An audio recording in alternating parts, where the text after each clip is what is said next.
888-539-1776 to book your appointment today, or just visit our website at knoxvillesmiles.com.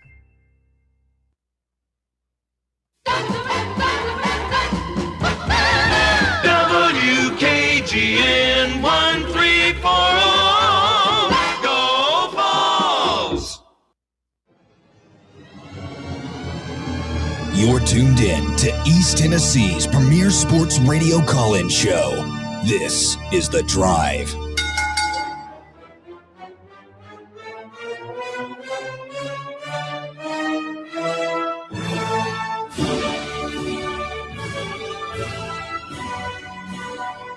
And hello, good afternoon, and welcome to another stellar edition of The Drive here on Fan Run Radio. Russell Smith punching the time clock at 3:02 on a beautiful football Friday here in East Tennessee.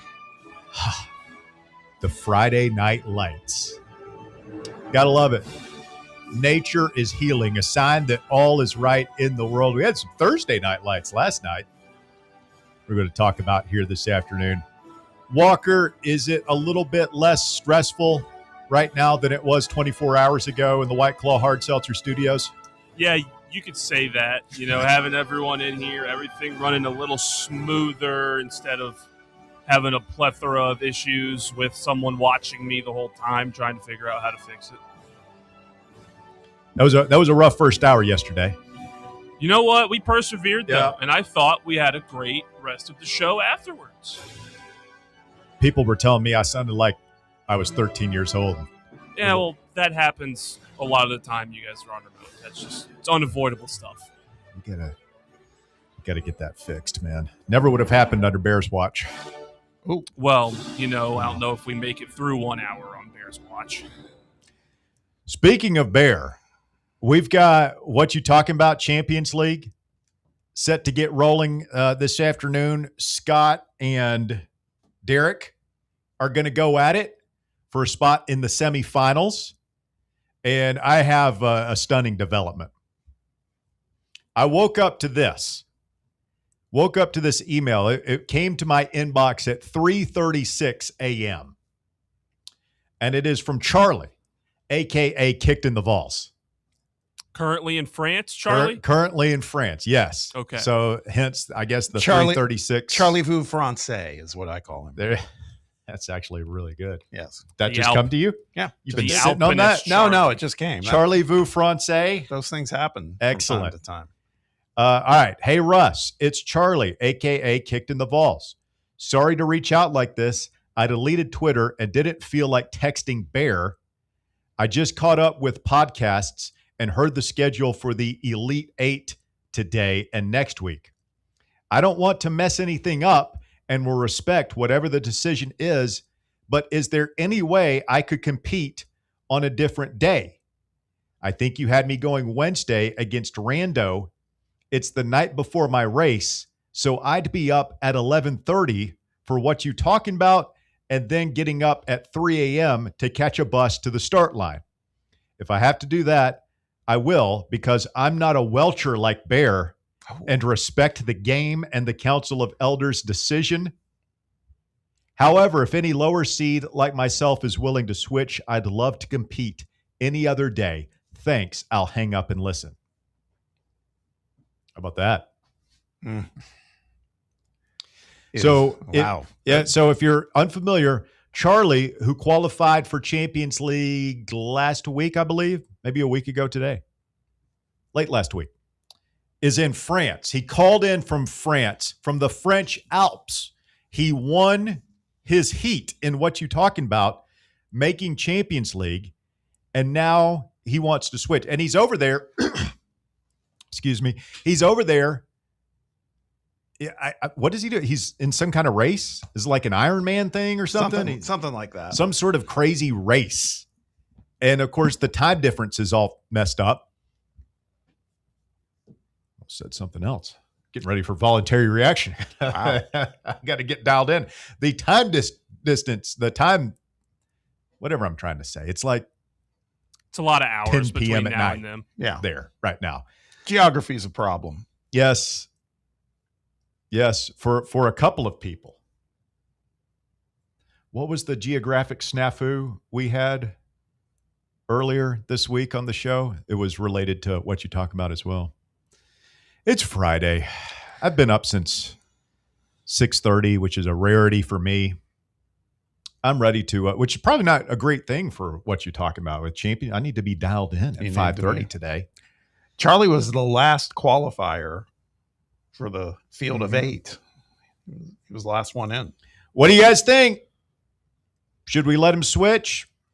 Should we allow another person who's scheduled for next week, or even one of the guys who's scheduled today, to switch just to accommodate Charlie Vu Francais? It's a tough dilemma you got here. Way to go out on a limb there, Walker. You got to think through, because I'm with you. I don't know. You know who's waiting in the wings. We all know who's waiting. Well, I mean, yeah. The alternates. I really want somebody to compete from France. I just feel like that would be fun. I think it'd be great. So help me out here. Let's talk about the seedings for a second. Scott's playing today against Derek. Mm-hmm. Is that correct? Yes. Okay. So that's 1 versus 8.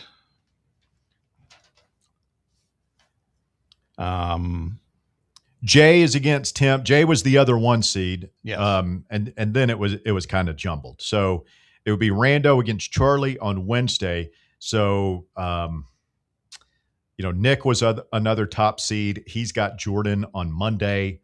If Jay or Tim wanted to switch, but I mean, that, I don't know. That I feel we're calling into question the sanctity of the game now, man. Well, let me. I don't want to pick this apart too much, but by my count, your 4 and 5 seeds were Rando and Jordan.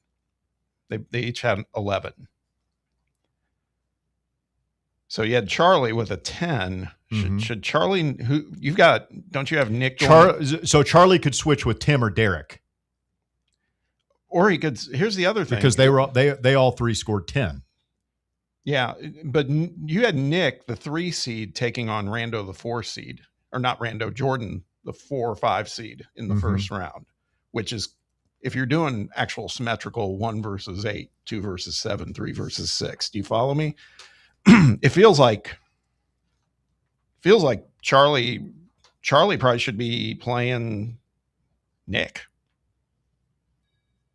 So you think Charlie should play Nick on Monday? Well, Nick should be playing one of the players that had 10 instead of 11. Okay. That's just my 2 cents. And that might solve the issue. I don't know. So we could switch Charlie with Jordan. Yes, and Rando and Jordan, who both had identical scores in. All right, done. Case closed. And Charlie won't hear this because he's a podcast listener. So I'll get in touch. It makes a lot of sense, Bob. That's why we've got you here, to add sense to the show. Charlie. All right. Charlie's going to play Nick on Monday. Jordan will take on Rando on Wednesday. I'm going to denote that here on my bracket with a little arrow going both ways. Might spoil Nick's trash talk because he enjoyed calling Jordan Master of the Minute for other reasons, but maybe they'll meet. Well, maybe he can come up with some trash talk for Charlie Vu Francais. That's true. We just helped him out, giving him that name. Kind of pulling for Charlie against old Nick now. I mean, and it's fair too, because Charlie wants to move. Charlie's kind of getting screwed here because he's playing a more difficult guy. But if this is what you want, I think that's right. Yeah, then you're going to have to go up in weight class a little bit. I'm sure there's some people who romanticize this game that were thinking, man, could William the Conqueror somehow slip into the field? But he's a second alternate, though, right? So yes. There'd have to be a lot of chaos. Not likely. I still like the idea, if we can swing it, of you versus William on the phone. Like an exhibition? Yeah. Sure. Well, just for poops and giggles. I mean, Roberto asked for the face-off first, but, we're about the listener. I don't know that Roberto's earned the right to take on William the Conqueror. I don't know that you have, quite frankly. Yeah, whatever. Okay. That's fine. Okay. You do what you want to do there. Just completely shrugged you off. Whatever. You realize when Whatever. William dusts you that you're going to have trouble living it down there, big boy. What happens if I win? Then I guess you get to talk all the smack you want. It'd be insufferable. Yeah, that would be obnoxious. Let's hope that never happens. Yeah. You've never seen anything the likes of that. Speaking of obnoxious, are we tired yet of the Marshall Manning recruitment? Oh no, it's just getting started. Just getting started. I'm Buckle up.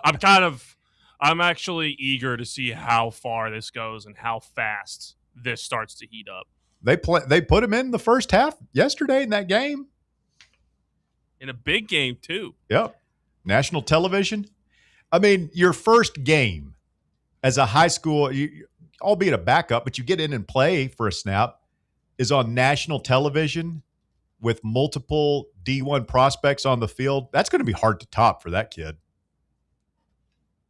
Yeah, I'm sure I don't think that'll be the peak of his fame. That was a lot of confidence by the Baylor coach just to tell, let him go out and throw on the first play too, that he's out there.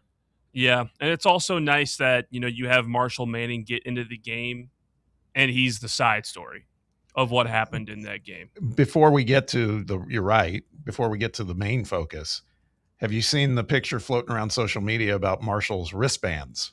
Yes. I have not. What's this all about? They were orange and white. Oh, man.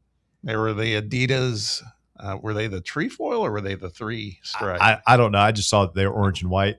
That post has made it to message board geniuses on Twitter, by the way. That's where I got it. That's it. I'm sold.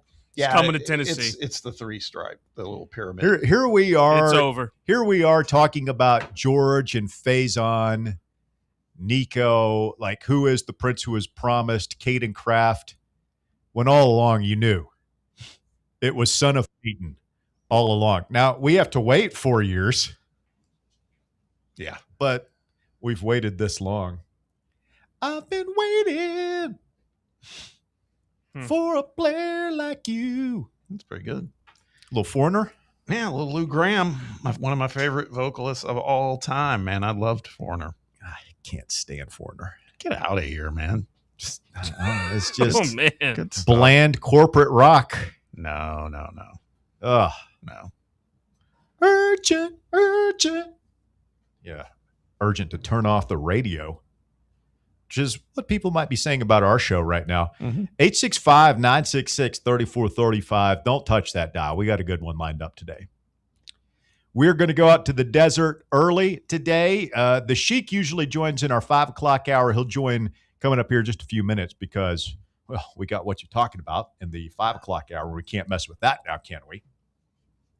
Plenty more high school football talk. It is Friday Night Lights.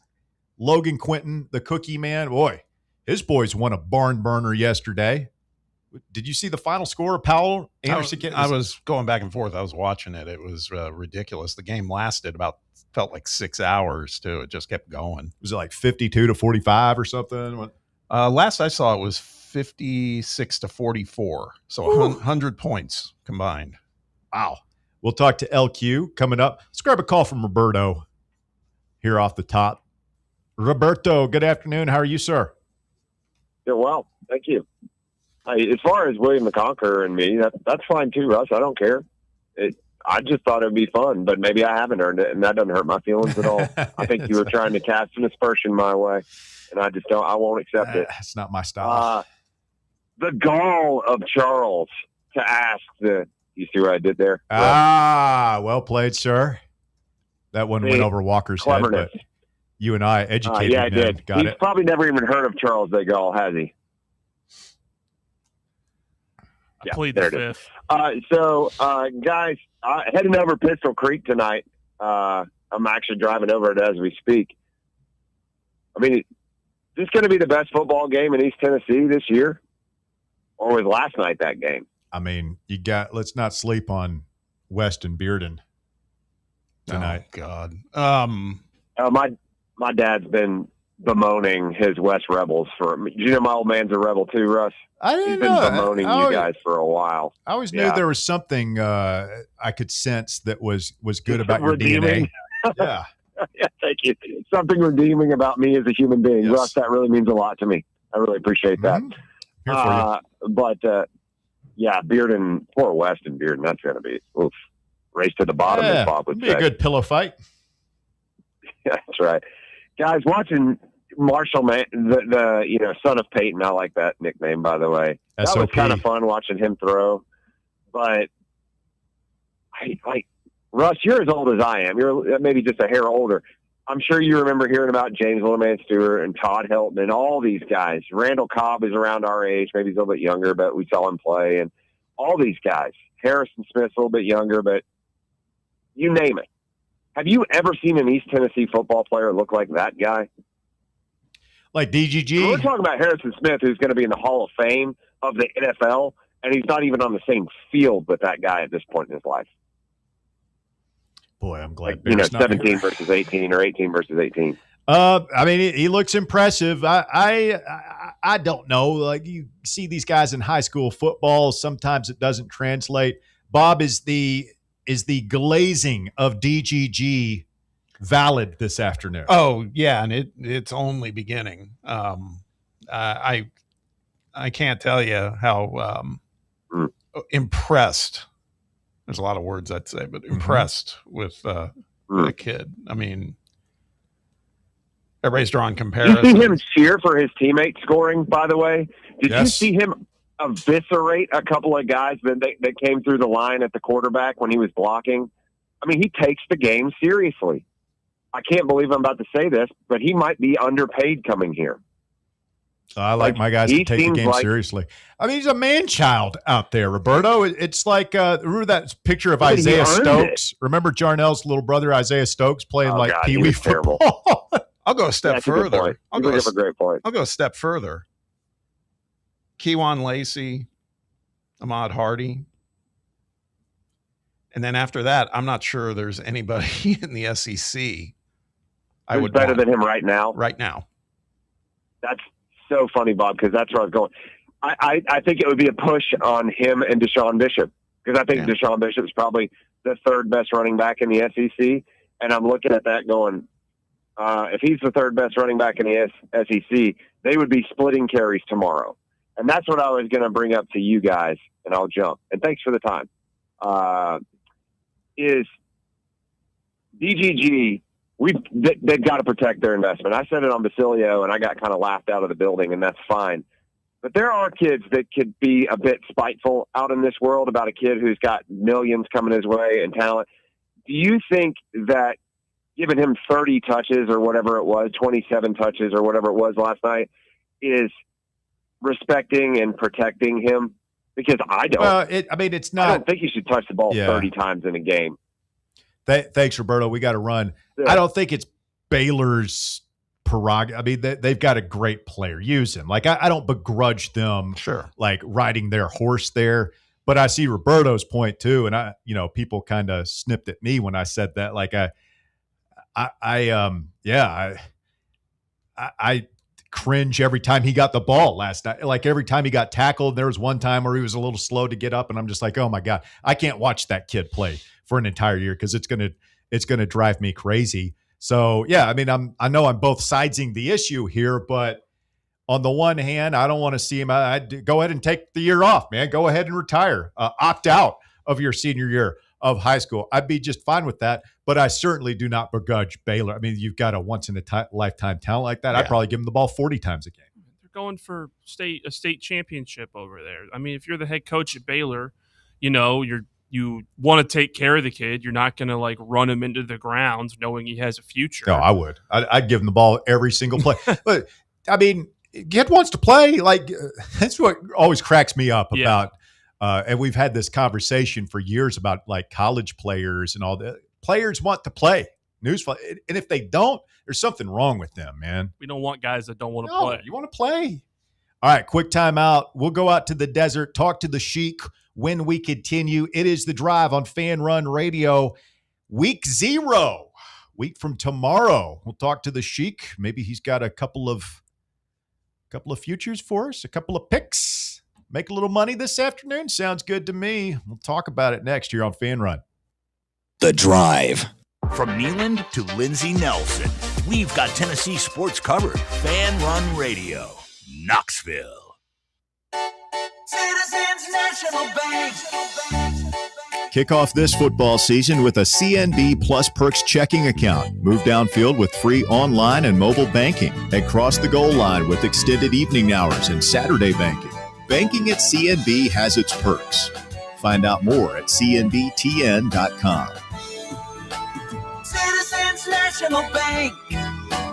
Banking never felt so good. Member FDIC. Is your crawl space damp, musty, or showing signs of mold? Call S&D Crawl Space and Insulation. From crawl space encapsulation and mold remediation to waterproofing, insulation, and dehumidifiers, S&D helps protect your home from moisture and poor air quality. Serving Knoxville and surrounding areas. Call 865-602-0590. That's 865-602-0590. S&D Crawl Space and Insulation. Protecting your home from the ground up. Hi, I'm Dr. Michael Costa at Knoxville Smiles. In addition to routine dental cleanings, Knoxville Smiles also offers cosmetic dentistry services such as teeth whitening, Invisalign, dental implants, cosmetic veneers, and much more. Our state-of-the-art facility goes above and beyond when it comes to cleanliness to keep you and your family safe during your visit. Take a virtual tour of our state-of-the-art West Knoxville facility today at knoxvillesmiles.com or just call us at 865-539-1776. Matlock Tire, East Tennessee's #1 tire service and auto repair shop since 1953. Matlock means auto service you can trust. At Matlock, they don't just do tires, they also do oil changes, brake repair, wheel alignments, and more. Visit one of their 5 locations in Farragut, Maryville, Lenore City, Athens, and Hardin Valley. You can schedule your service online today at MatlockTireService.com. Modern convenience, hometown service, Matlock Tire Service and Auto Repair. Is your yard starting to look more wild than welcoming? Yeah, don't let your landscape be that house on the block. At ECR Total Landscapes, we make sure your outdoor space is something you're proud of. From de-weeding flower beds to leaf blowing, trimming, mulching, and more, completely customizable to your property's specific needs. We'll handle it all. Why spend your weekends sweating it out in the yard when you can just sit back and enjoy it? That's the ECR difference. And right now, new customers can get 10% off your first month of our monthly maintenance package when you sign up for a full calendar year. That's right. Consistent, reliable service at a price that makes it easy to get started. No sweat, no hassle, just a better looking lawn week after week. Call ECR Total Landscapes today and mention promo code FANRUN to save 10% on your first month. Call 865-384-2012 or visit us online at ecrtotallandscapes.com. Barley's has live music on weekends, general team trivia on Wednesday nights at 8 p.m., and now live sports trivia courtesy of the Knoxville Trivia Guys every Thursday night upstairs. The game starts at 7 p.m. and is free to play for everyone, so head on down to the Old City and show off your sports knowledge and win gift cards to Barley's. Use those gift cards to buy some delicious food and drinks, and you can take it all in with their wide selection of TVs and indoor projectors. Barley's Tap Room and Pizzeria.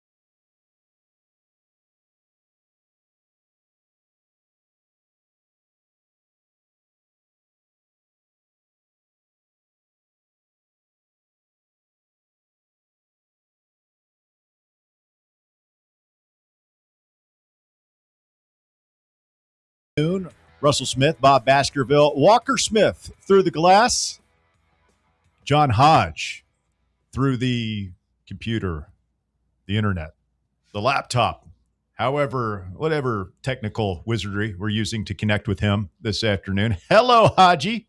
Hello, boys. It feels like the first time, Bob. There you go. Listen to all this man. foreigner hate. I was just going back and forth Killing me. with listener Shane Short. I rattled off a bunch of titles, man. We could go on and on and on, but we won't. We want to talk to you, man. Sometimes it's old, right? Well, yeah. I mean, that's okay. Yeah, I'll let you guys have your dinosaur rock discussion. Haji, out there in the desert, you're a long, long way from home. Am I right? True. I miss it. You're right. Yeah. This must be like what Walker feels like when we start talking about World War II, because I don't even know what you guys are talking about. Just one of the best rock songs of all time. I've never seen Game of Thrones, so. Okay, we all have our moments where we're lost, huh? John Hodge, Cover Boys. The first episode with William Pattison is out on YouTube. I haven't had a chance to go through the entire episode, but it is certainly high up on my weekend agenda. How's it going with the new operation in William Pattison? It looks fantastic. Yeah, well, there's some tweaks we'll need to make to the graphics. The graphics are perfect. That's William. He takes care of that. He does a great job with that. But the aesthetics for me, in my radio face is going to be an adjustment for everybody involved, probably. Before we'll hook you up with our makeup guy. Yeah, right. Well, with you and Roberto, I'm with you, man. Every time he made a jump cut last night, I'm like, what are you doing? Yeah. But, that was a close game against your they played for the state championship last year, I believe, didn't they? Yeah. It was a rematch. And, man, that kid's gotten so much bigger. And, he's a load, man. He is a man amongst boys at that level for sure. Yeah, they had to win that game, and I'm sure he won't see a lot of fourth quarters. I hope anyway. Mm-hmm. I know the AP Top 25 came out on Monday.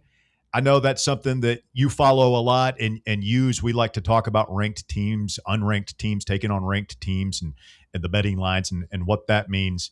What are a couple of trends that you're looking at as we head into the season? Again, week 0 kicking off 1 week from tomorrow, and that AP Top 25 is always a little wild the first couple of weeks as we figure out what everybody's got. Yeah, it's I thought it was a little tighter this year as far as the AP poll. The games, the teams that stood out last year as overrated and underrated, I don't really see them as much. But the last 2 years, 13 and 12 teams that started out in the poll finished out of the poll by the season's end. So there's obviously going to be some shuffling.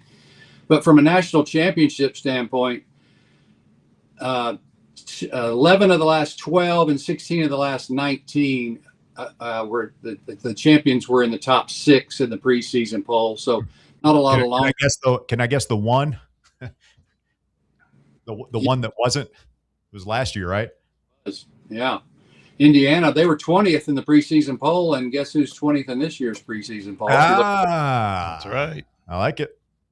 But it doesn't happen very often, obviously. So there's the top 6. Ohio State is number 1. 2 of the last 26 preseason number 1s have gone on to win it. So I'm ruling them out. Okay. They're the preseason favorite. Then you've got Indiana, the defending champion,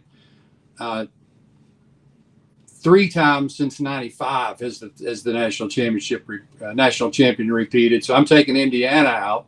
Okay. And that leaves us with Notre Dame, Oregon, Texas, and Georgia. And I've got wagers placed here on Notre Dame. Their leave no doubt mentality, their mantra this year. They're not going to take any chances. They need a little help at receiver, but they're loaded and they're not going to take anybody for granted. I really like Notre Dame's chances, unfortunately. And then Oregon, 8-1. How would that be for the SEC? Greg Sankey, if the Big Ten had 4 straight different winners of the national championship. I still don't recognize Oregon as a member of the Big Ten. It makes no sense, does it? They don't play Indiana or Penn State. Penn State doesn't play anybody either, by the way. They're a trendy pick to maybe make the playoff out of the conference. They go to USC and Ohio State, and they host Michigan. USC, to their credit, they're 7-0 against straight up last year in the Coliseum. and they get Ohio State at home this year as well. So that's one of my little maybe underdog picks from the Big Ten. If there's 4 teams to make it from the Big Ten, Ohio State worries me a little bit. I wouldn't bet them to make it even to the playoff at minus 290. I believe they will, but they've got a tough schedule. And Texas has the toughest schedule in the country probably. Let's see, they go to obviously Ohio State week 2. Their first road game is against us in Knoxville. They're about a touchdown favorite. Oklahoma in Dallas, Ole Miss at home, at LSU, at Texas A&M, and they've got a rematch with Florida in the revenge game. So I've got a couple parlays for you to make the playoff here in a little bit. But the other team, what do we got? Oregon, Texas, Notre Dame. Who am I missing? Ohio State. Let's see. Georgia plus 850. I think they're going to win the SEC. They might have trouble going the distance, but it's hard to bet against Kirby. So any of those 4, I wouldn't mind having action on. Notre Dame, Oregon, Texas, and Georgia. The 2 long shots I have today, I bet LSU 25-1. I really like them. Sam Levitt was regarded as the best player in the portal. They got the 5th best portal haul, 12th best recruiting class. They have top 6 units all over the field except special teams in the conference. So I thought 25-1 was a bargain this morning. They're 16-1 or 20-1 or less in every other sports book I looked at. So I thought there was value at LSU at 25-1. I like what you're saying about Notre Dame. Now, don't confuse me with a Notre Dame fan, but I feel like there's so much talk about Oregon and Texas and even Georgia, the SEC as well. I just feel like Notre Dame, we were talking about their schedule. Their schedule is very favorable for them. So just, getting aligned and set up for the playoffs, they're going to be in great shape. So I like that bet there. And then I also like what you put in your newsletter.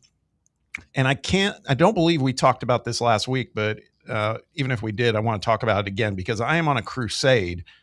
And I don't have many takers right now, but you may be one of them, Haji. And that is, I think Ole Miss is due for a letdown. I think they're overrated looking at the preseason rankings and everything else. And it looks like from your perspective, from a wagering point of view, you feel the same. I'm fading Ole Miss for sure. Their win total was 7.5. It's 8.5 now, but the under is minus 148. They rode that momentum of, the Lane Kiffin snubbing and all us against the world mentality. Nobody loves us, last year in the playoffs, and it worked well for them. They don't have that this year. That's all gone. They've got the best quarterback and the best running back in the conference. They've got a new DC. They've got a new some offensive line, maybe potentially issues. Defense, they've done okay. They have no receiver. They lost 6 of their top 7 receivers last year, so they're going to have to outscore people without being able to maybe get long. I don't know if Chambliss is going to be able to carry the load on his own with Lacey. They may try to run it a lot more this year and try to keep game close that way, but they can surely be outscored by some teams on their schedule.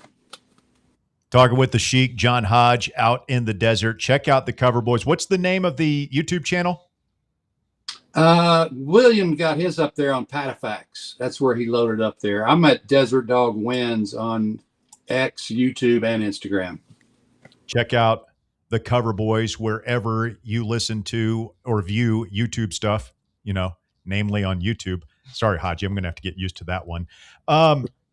Win totals. You mentioned Ole Miss at 7.5. If you got that, the over on that, I'd say that's a pretty good one. I mean, surely they go at least 8-4.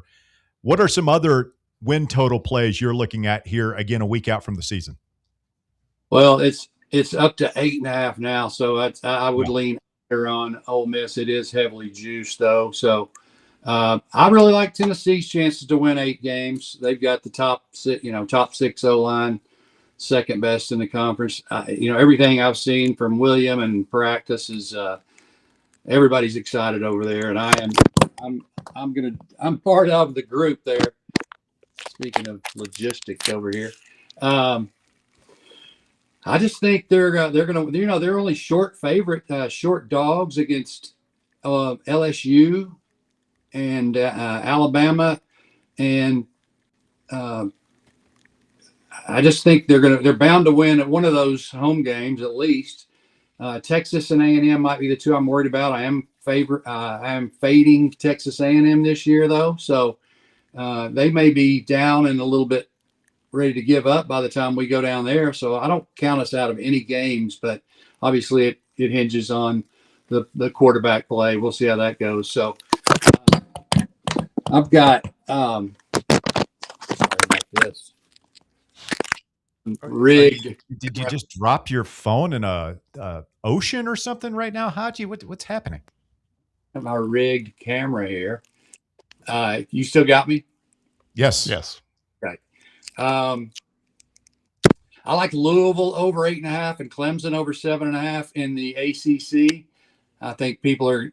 I think that might be a scary game for LSU actually early on, but I believe that LSU will certainly get that job done. But they play Miami at home, Virginia Tech at home. The one that worries me there is they go to Cal the week before they host Miami, which they'll be looking forward to from now till then, and playing on a 10:30 body clock game out on the West Coast the week before. I like Cal in that situation. But Air Force is one that I like a lot. They were 4-8 last year. They return everybody. They're 6-1 to win the Mountain West. I've got a ticket on that. I'm not sure I trust UNLV yet at this point. Air Force returns the 8th most snaps in college football. They return the most for snaps on defense, and they play Navy out of conference, but they don't play Hawaii, and they play North Dakota State and UNLV at home, and the last game of the year at New Mexico in Albuquerque. That could be. They may play two weeks in a row for the Mountain West Championship the week later. So I'm looking at Air Force as a value play at 6-1 to win the Mountain West. If they get to the championship game, that 6-1 is going to be really valuable.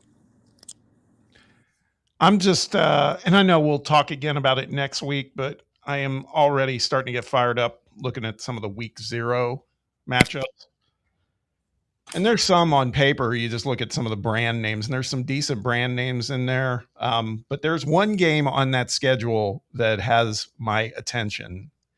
I think it's going to be the best game of the day/night. And I'm wondering if you're going to say the same one. I'm not bringing it up. You tell me what game is like the most enticing to you on that schedule next week in week 0. I've got thoughts on, probably I'll have thoughts on all of them next week for sure. I've got, the unders have been huge in week 0 through Friday of week 1 the last 2 years, 24-6 to the under. So there's a couple of those that I'm going to be looking at. Hawaii and Stanford, one of those. Memphis and UNLV. Is that the game you were looking at, or are you thinking? Yes. Yes. Yeah, West Coast game. Memphis lost, I believe they're 133rd in returning snaps. I know some people that are high on Memphis. UNLV is pretty stable. As I said a minute ago, I'm fading them in the Mountain West, but they opened at 3. It's gone up to 6, 5.5 everywhere. They've got a couple things going for them. So I do like UNLV in that situation in the opener because it's a Memphis with a whole new staff. And the first game out of the blocks, I'm leaning toward UNLV and laying the points in that game. Well, we got a lot to get into when we join you next week. Thanks for providing us just a little taste, a little nibble of everything to come with the season. And everybody go check out the Cover Boys on YouTube. William Pattison and Haji doing a great job. And hopefully the boys are going to be padding our bank accounts thoroughly this fall. Haji, we love you, brother. Thanks so much for jumping on. We'll do it. Love you guys. Appreciate you. See you next week. Thanks, Haji. The Sheik joining from the desert this afternoon. You got to be careful. Windstorms come up in the desert and they'll knock your phone right out of your hand sometimes. Yes. We got to take a quick time out. Open the phone lines back up to you. 865-966-3435. Your number to get on board, 966-3435. If you want to join, it is The Drive on Fan Run Radio. Back with your phone calls right after this. The Drive. What kind of day is it? It's a White Claw day. Grab a pack, grab your friends. Everything else in life can wait. Your friends shouldn't. Let's go. White Claw. Grab life by the claw. Please drink responsibly. Hard seltzer with flavors. White Claw Seltzer Works, Chicago, Illinois. One homestand remaining to see your Knoxville Smokies in action. That's it. The first week of September, your Smokies are home against the Chattanooga Lookouts. And we're closing out the season with amazing promotions every night. Taco Tuesday and All You Can Eat Wednesday, less than $20 for tons of food and game tickets. Nice. Our final Thirsty Thursday, final fireworks show, and we end the season with our fan appreciation game. Get your tickets now at SmokiesBaseball.com.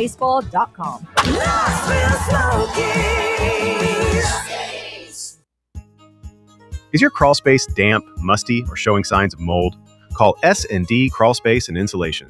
From crawl space encapsulation and mold remediation to waterproofing, insulation, and dehumidifiers, S&D helps protect your home from moisture and poor air quality. Serving Knoxville and surrounding areas, call 865-602-0590. That's 865-602-0590. S&D Crawl Space and Insulation, protecting your home from the ground up.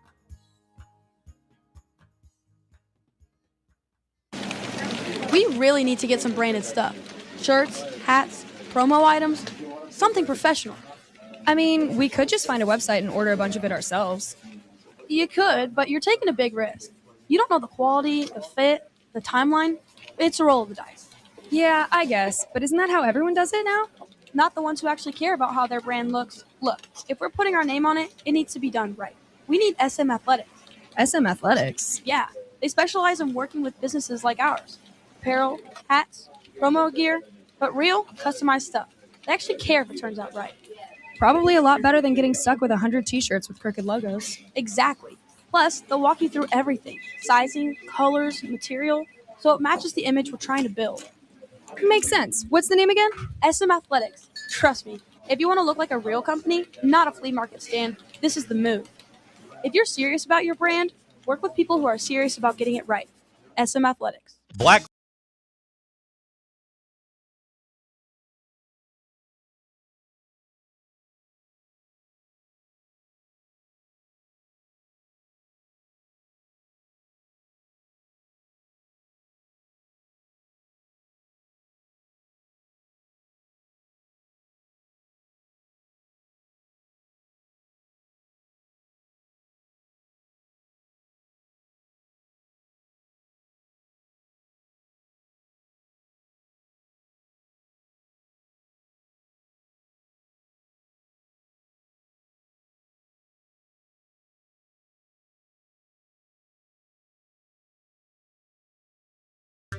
Online, fanrunradio.com, on your free Fan Run app. We're also on YouTube, the Fan Run Sports channel.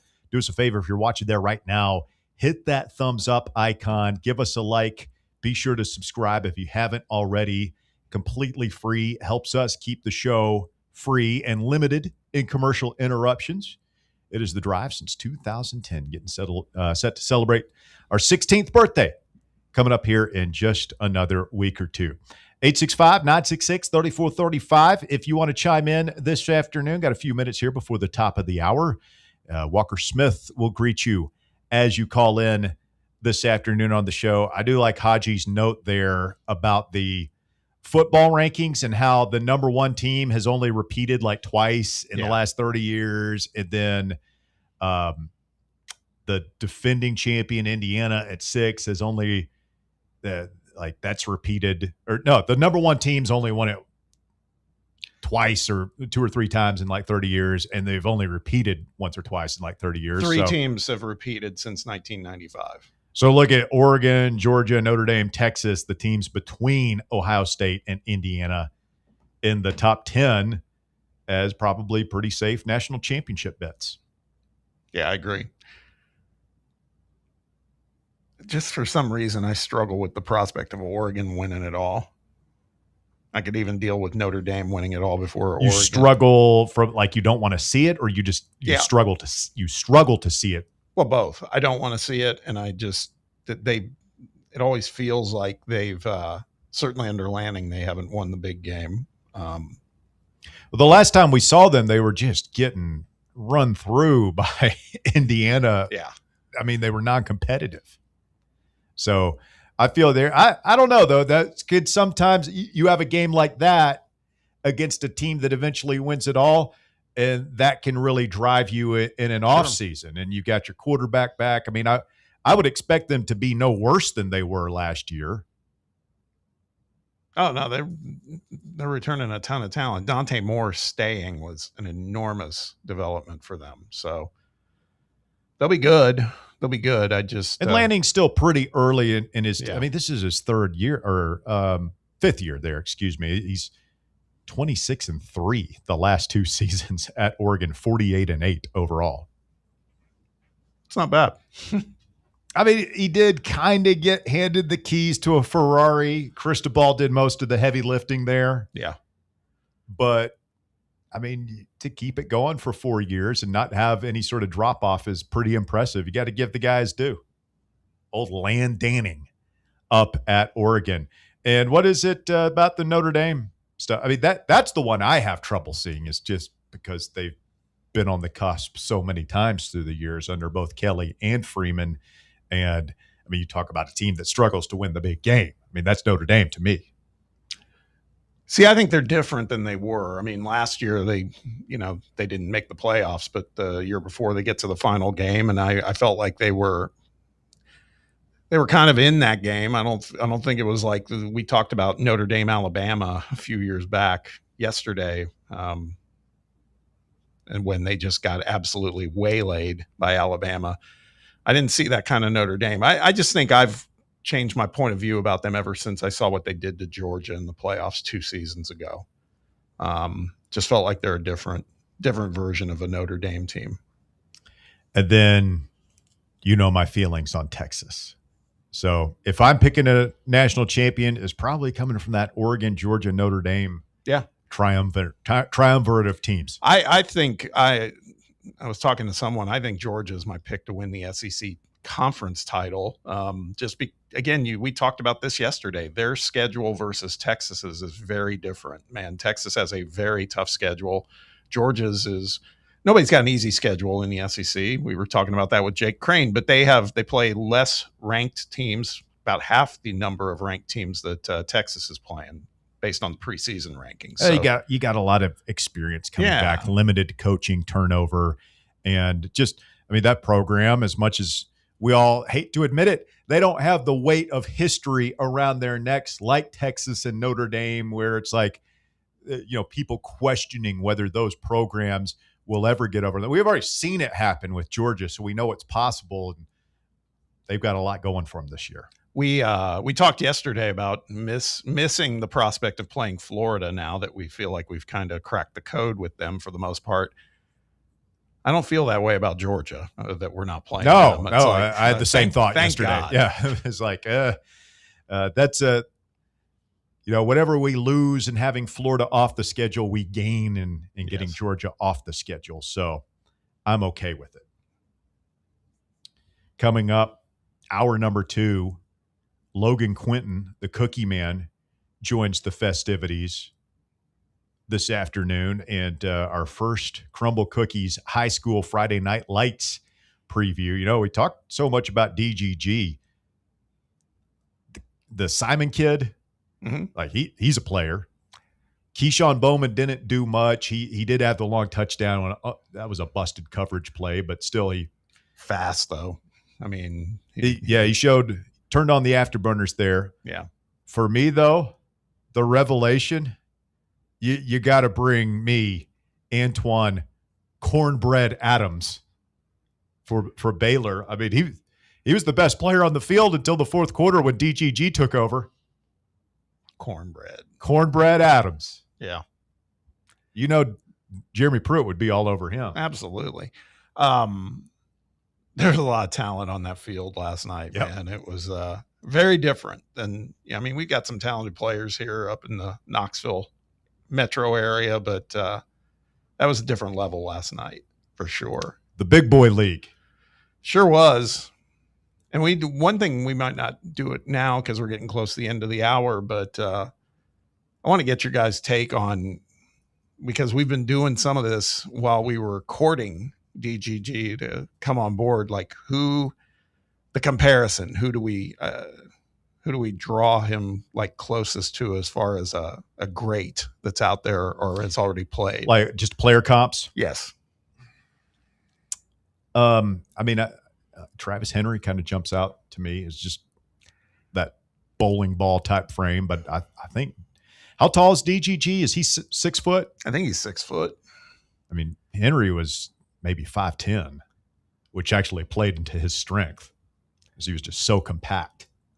Walker, what about you? I mean, I was just encapsulated by DGG and future Vol Marshall Manning. I'm just convinced he's going to be a Tennessee player now. Maybe a little Adrian Peterson too. I mean, that kind of. I'll tell you what after what I saw last night, just in terms of like the balance and the other things, and it's ironic because he's developed a friendship with this guy. Okay. He's to me like a more jacked up Alvin Kamara. Yeah. Kamara was such a scat back coming out though, man. Yeah. And he's hurt right now, isn't he? Yes. Yeah, he just got ruled out to be out for like a month or so. Got to get AK back. I think of other really good backs. I mean, I really would love. I don't know how fast. Like he looks like he can be really, really fast. Like I'd love to know what his 40 time would be when he gets here his freshman year, and if he's gonna be kind of like that Derrick Henry freak kind of guy that's huge, but also can run 22 miles an hour, or whether or not it'll be more of the bruiser, all-around Adrian Peterson type. Let's get a call from Joshy Boy. Good afternoon, JB. You're on the Drive, Fan Run Radio. What's up, guys? How are you doing today? Doing well. A quick Google search, Walker says DGG has been laser timed at 4.38 seconds in the 40. Oh, wow. That's moving. That's unreal. It's moving. Yeah. Moving fast. That was a great interview with Haji. I agree with one of his national championship picks. I think Oregon could be a real player this year, and it all depends on if Dan Lanning can get it done in the playoffs. They have a really good roster, but can he win when it comes time to win it all? But one pick I don't agree with was his Notre Dame pick. They schedule anybody they want. We know they're in the independent conference, but when it always comes down to it, they choke in the playoffs. Yeah. But I'm sorry to keep going back to DGG, Joshy Boy, but I'm just looking at this article from Yahoo, and so according to On3, DGG laser timed 4.38 40-yard dash. Here's some of the 40-yard dash times of NFL superstar running backs. Bijan Robinson 4.46, Saquon Barkley 4.4. I guess these are from the combine. Christian McCaffrey 4.48. Jonathan Taylor, 4.39. That's the closest to DGG. James Cook was 4.42. Jahmyr Gibbs, the only star running back to run a faster time than 4.38 at 4.36. It's interesting about Taylor. That's another interesting comp. I didn't know he was that fast. And I was thinking Saquon when you said that. Dave. Yeah. Hey, guys, I've seen enough. I think we are going to have the first ever Heisman winner at Tennessee. I know he's not played a game yet at Tennessee, but mark it down. DGG will win the Heisman Trophy before he leaves Tennessee. You heard it here first. Have a great weekend. Joshy Boy calling the shot this afternoon. Now, are we buying the 4.3 on 3 laser timed? I don't know. Think he's that fast? Yeah, why not? We think DGG faster than Bijan, faster than Saquon, faster than McCaffrey. I mean, I wouldn't doubt it. I mean, just thinking about it, when you think about Saquon that comes up, I immediately think of the lifting videos he would do in college as like his last year in college lifting that much weight. DGG's doing it as a senior in high school. But he was like squatting, like 700 pounds? Or something? Just ridiculous. DGG's like right there. All right. Hour number 2 of the drive coming up. The top 4 at 4. Logan Quinton with the Friday Night Lights. What you talk about. Champions League play begins in hour number 3. A ton of stuff to get to this afternoon. Stay with us. It is The Drive. More Fan Run Radio coming up.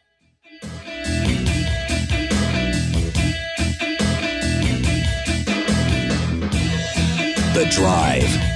Fan Run Radio, Big Orange Country's sports radio superstation. Start your day off with Talk Sports with John Reed. Weekdays from 8 to 11. Then it's Tony Basilio from 11 to 1. The Playbook from 1 to 3. The Drive from 3 to 6. And Overtime from 6 to 8. 12 hours of hard-hitting local sports radio every day. Right here on the flagship station for Tennessee fans. Fan Run Radio. Knoxville. In a world filled with deadlines and screens, sometimes we forget the simple joys of life, days filled with special moments. At Inward Half, we understand the essence of these moments. Feel the difference between our breathable fabrics and flexible apparel as you disconnect from the hustle and bustle and reconnect with what truly matters. Inward Half, simple luxury for on and off the course. Are you ready for the start of a new season? Maybe looking for your team to go on a tournament run? Get game day ready with Crumble. Head on over to your nearest location and pick up 12 pre-selected cookies plus exclusive toppers. When you're looking for dessert options, there's no question about who you should call on. Our listeners already know. Last year, the Dubai chocolate was a home run, along with the brownie batter. Oreo crumb was another crowd favorite. What new flavor will set the standard this season? If you're in the Knoxville area, there are 3 locations ready to serve you: Clinton Highway, Parkside Drive, and Maryville. Download the Crumble app to build your best lineup and vote on the best combos. You can even put your bid in to request a new flavor. Order in the app and slide on over to your nearest location. Tell them Fan Run sent you, and as always, it's for the fans, by the fans. Don't miss the cookies. Hey Vols fans, Cody Brown here. I grew up right here in Tennessee and know what it means when someone says, "I've got your back."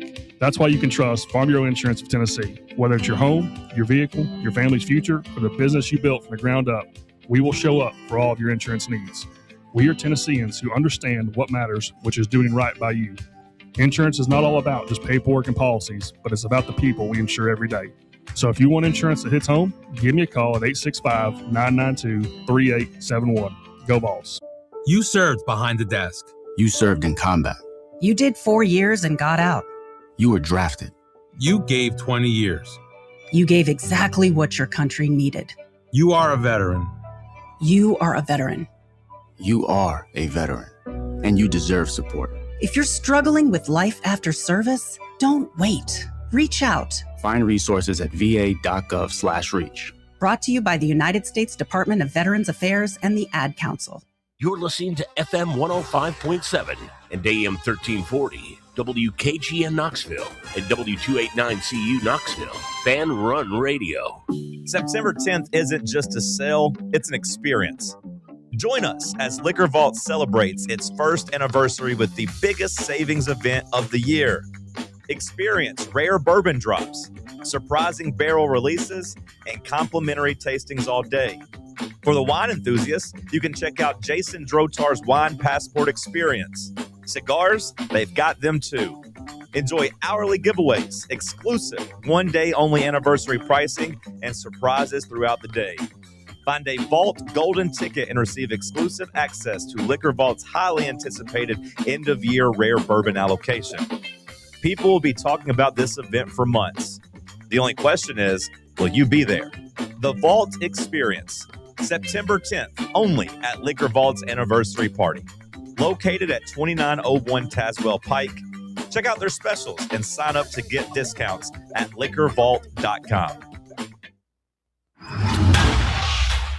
It's time for the Drive's Top 4 at 4.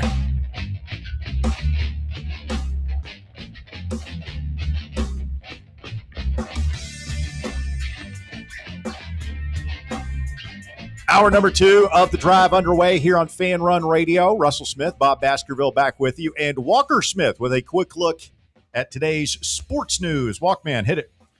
Thanks, Russ. At number 1, despite the NCAA reversing the federal court order allowing 2020 athletes to get a 5th year of eligibility, Tennessee's new transfer center, Jalen Washington, will remain eligible and play for Rick Barnes. The decision made today does not make all class of 2022 athletes ineligible for a fifth season, but the ruling wipes away a blanket federal protection for fifth-year athletes. Washington is one of 5 lead plaintiffs in a complaint filed in Texas, allowing him to play next year. That was one of my first questions, and I started poking around and saw that was good news. Now, the bad news is everybody's been talking about Reese Chapman, and he is not one of these situations where he was a lead plaintiff. No. He was trying to just and there's a lot of rumors that he was about ready to say, I'm back, but that's been derailed. Yeah, it looks like he's going to have to go to the courts and try and get some sort of restraining order, RTO there, which we haven't had the best luck of here. Just me, or maybe it's just Friday. I've got one foot out the door. I'm ready for the weekend, but I'm tired of this.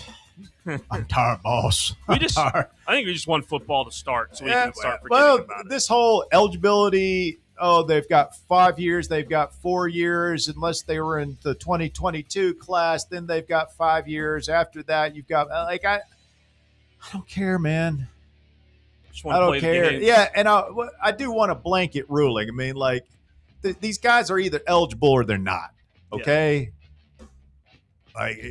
You can be eligible if you were already in the lawsuit, but if you weren't, you're not. Well, all these guys who want to play are just going to get in the lawsuit, right? Yeah. They're just going to hire a lawyer, and I don't know. So the story was Chapman was coming back. He was all set to announce it, and then this dropped, and so now he's got to get a lawyer and get in the law. He's going to play next year. It's just he has to jump through another hoop. Can we get one outside the state of Tennessee? Because we've had struggles with right? that recently. Yeah, no kidding. We're 0 for 2 so far. I mean, why didn't Reese just get in the lawsuit? Why was it? He didn't think he'd need one, I guess. Of this, man. Yeah. We'll see what happens down the road with him. At number 2, Tennessee running back commit David Gabriel George made people's jaws drop last night in his nationally televised game in a state championship rematch. In the rematch, GGG had 3 touchdowns, 172 rushing yards, and 78 receiving yards, with multiple plays going viral on social media. Now, somebody said that Boobie Miles wanted the ball too, the Brad and LaFollette. I'm not saying that I want DGG to get the ball 40, 50 times a game. I said if I were his coach, I would give it to him 40 or 50. There's a big distinction there. Again, try to win. I want him to opt out. I want him to early enroll and just start working out with Derek Owings and get ready for next year. But that's not going to happen, and it shouldn't. And the Baylor school should be free to use him as much as they deem necessary. He's their player. Yes, and I would second that by saying, as much as I don't want him to get hurt and I'd love him to be wrapped in bubble wrap and protected for the next 5 months, it would be a step in the wrong direction if kids start opting out of high school football. It feels like that's the last version of just pure awesome football we have without any of the messed up stuff going on in college and the NFL. And if that starts happening, people opting out of their senior high school seasons, there's messed up stuff that happens in high school. It's been happening for years and years. You just don't hear about it. But it's going to happen. Some kid is going to opt out of high school. You know it's going to happen. Yeah, it's just I don't want it to happen. Have we ever talked about, and maybe it might be against the rules, but none of that seems to matter these days. Do we think DGG is getting any of his money from Tennessee now? I mean, did Nico, when we recruited him a year early? Don't know. Maybe there's some sort of signing bonus type thing, but I don't know if that's legal. But then again, if it's not legal, who's gonna stop him? Right. So I'm sure they're helping him out with some stuff if he needs it. I don't think if he goes to whoever he needs to go to ask for a little help. Surely he's going to be a part of their Adidas program. Yes, for sure. For sure. At number 3, there's 3 preseason games tonight in the NFL. The Jets will take on the Steelers. The Panthers will go up against the Jaguars, and the Packers play the Broncos. The first and last games will be played on the NFL Network. Any of those do anything for you, Bob? No. Preseason football's. Although I watched the end last night of the Texans-Raiders game. That was pretty exciting. Yeah, Fernando Mendoza threw a pick six in his opening drive of that game. He didn't look great from what I've heard. I didn't see much of it, but it was last year's starter, O'Connell, that looked pretty good at the end. He led him on a 95-yard touchdown drive in the last minute of the game. Experience. Man, I swear, these Fernando Mendoza interviews are going to have to – we can't do it like once a quarter because it felt like they interviewed him 5 times in that game last night. Like, at a certain point, we just got to, we don't got to do it every time. You know, they have the on-field interview during MLB games now where, a guy will be wearing a mic and, while he's playing second base or something. Yeah. How long until we're interviewing the quarterback? Hey, Fernando, this is Troy up in the booth. Tell us what you see here. I think they did it on the sideline with someone last night.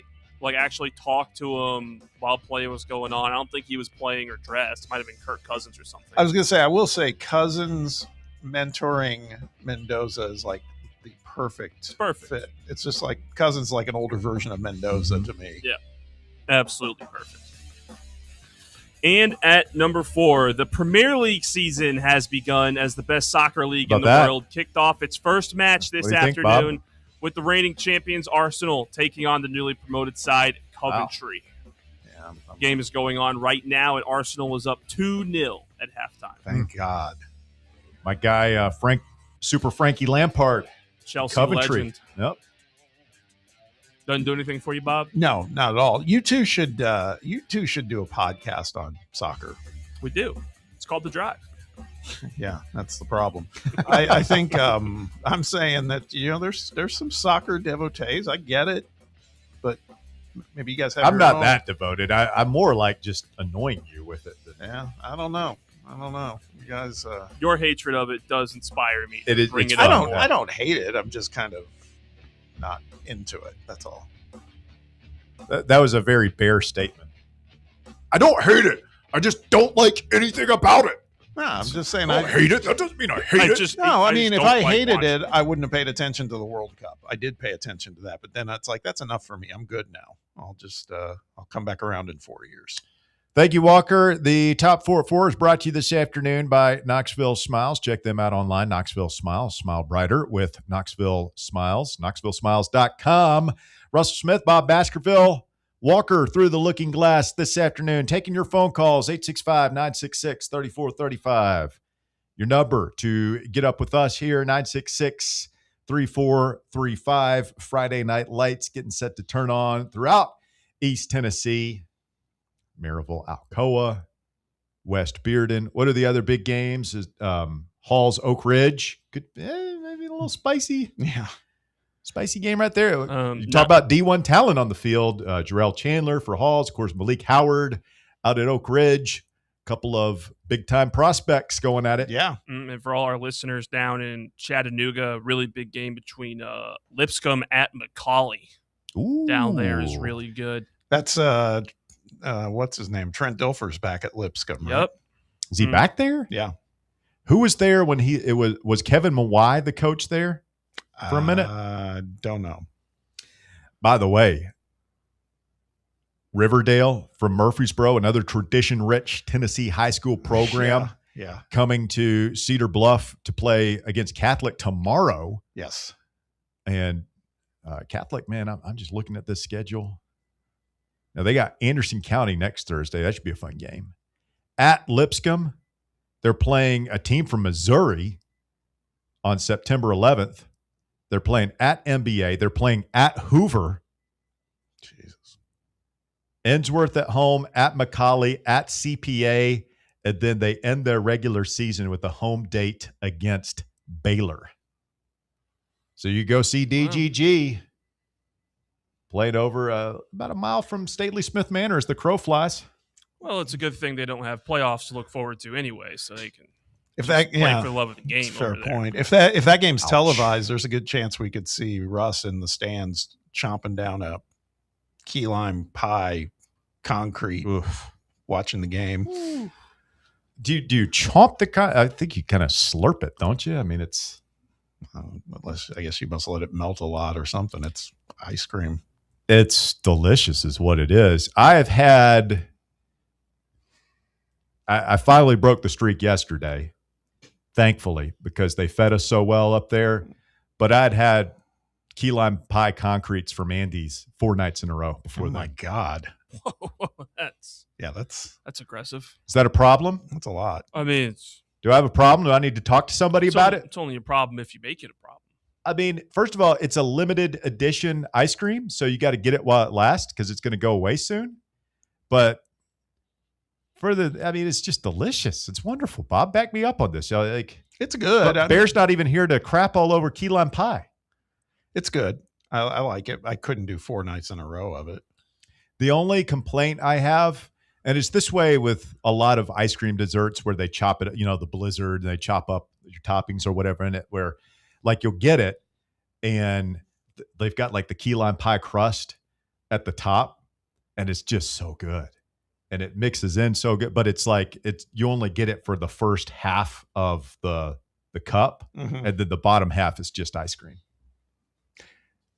I want equal mixing of topping and ice cream throughout the cup. Is that too much to add? I'm only paying $9 for a small Andy's. You're getting free advertising right there, but you're kind of expensive.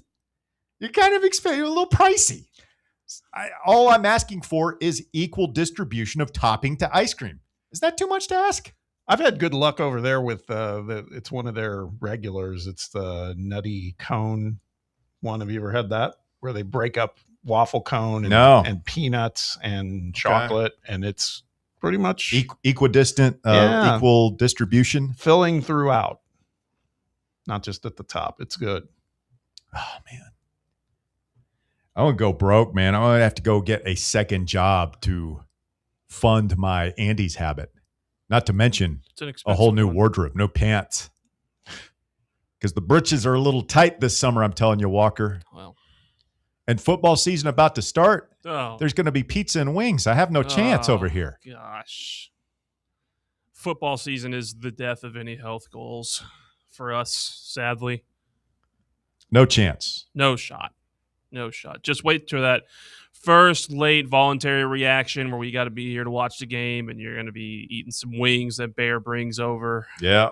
That's it. It's the end of it for us. It's the end. But then you got a tradition like none other, my post-voluntary reaction trip to Cookout or Waffle House if Davey Hudson is in town. Always fun. 865-966-3435. Let's get a phone call. Geraldo is on the drive. What's up, Geraldo? Let's go.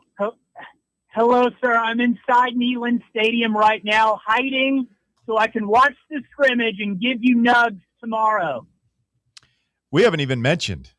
I mean, oh, man, that's fumbled by me. Second major scrimmage of the preseason tomorrow morning at Neyland Stadium, and perhaps a chance for Faison Brandon to cement his claim as Tennessee's starting quarterback this season.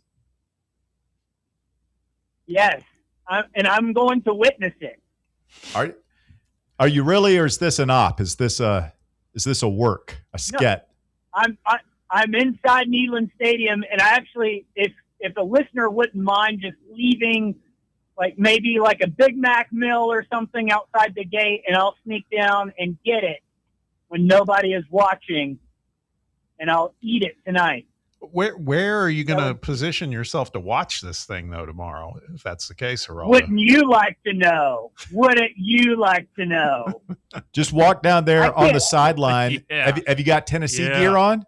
Yeah, just act like you're part of it. Exactly. Yeah, just act like you belong there, Connor Stallion style. I'm a DA. Yeah, and if we could get you some glasses with cameras on it so that we can look at the film, that would be cool. Some of those Ray-Bans. Leave that in the back, the McDonald's bag. Leave that in the McDonald's bag, please. Where do you want us to leave it? Outside the gate. What gate? It's Neyland Stadium. They've got like 20 gates. You can't say the drop location on air, guys. It'll get intercepted. 821, where all the fights happen. Well, there goes that idea. Well, is it too soon to be talking about McDonald's bags and Tennessee football in the same breath? A little bit. And then, Geraldo, the other thing I'm a little bit concerned about is you're a spirited fan. So if you're, yes, sir, you have to, if you're there tomorrow, I get a little worried that all of a sudden you're going to just start, screaming with either disdain or joy. Cheer. You can cheer.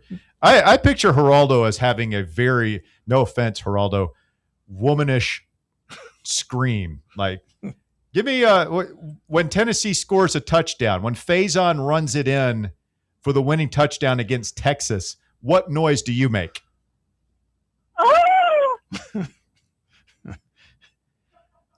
So you sound like, I'm not even going to say what you sound like. Wow. Yeah, that'll stand out tomorrow if you do that. No, do that. I'm going to coach him up tomorrow. I'm just going to get on the field and coach him up. Oh, yeah, absolutely. Go out on the field. They love that. Yes, sir. I would love to do that. Hey, listen, you know that I love you more than anything, right? You're so weird. Why you got to make it so weird? Hey, you were talking about, like, you're going to have to change pant sizes because you're eating so much ice cream. If you don't mind donating your old pants to me. All right, don't laugh. Don't encourage him. Geraldo, hit the bricks, bud. Freaking weirdo. It's good. Psycho.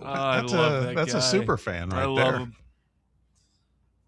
Now you talk about my people on the live chat. Yeah. Then there's your people who want to wear your I don't clothes. encourage it. Yeah. I mean, you play along with the psychos in the YouTube chat. I try and keep Geraldo at a distance. I try to help him, and this is the thanks I get. Stalker stuff.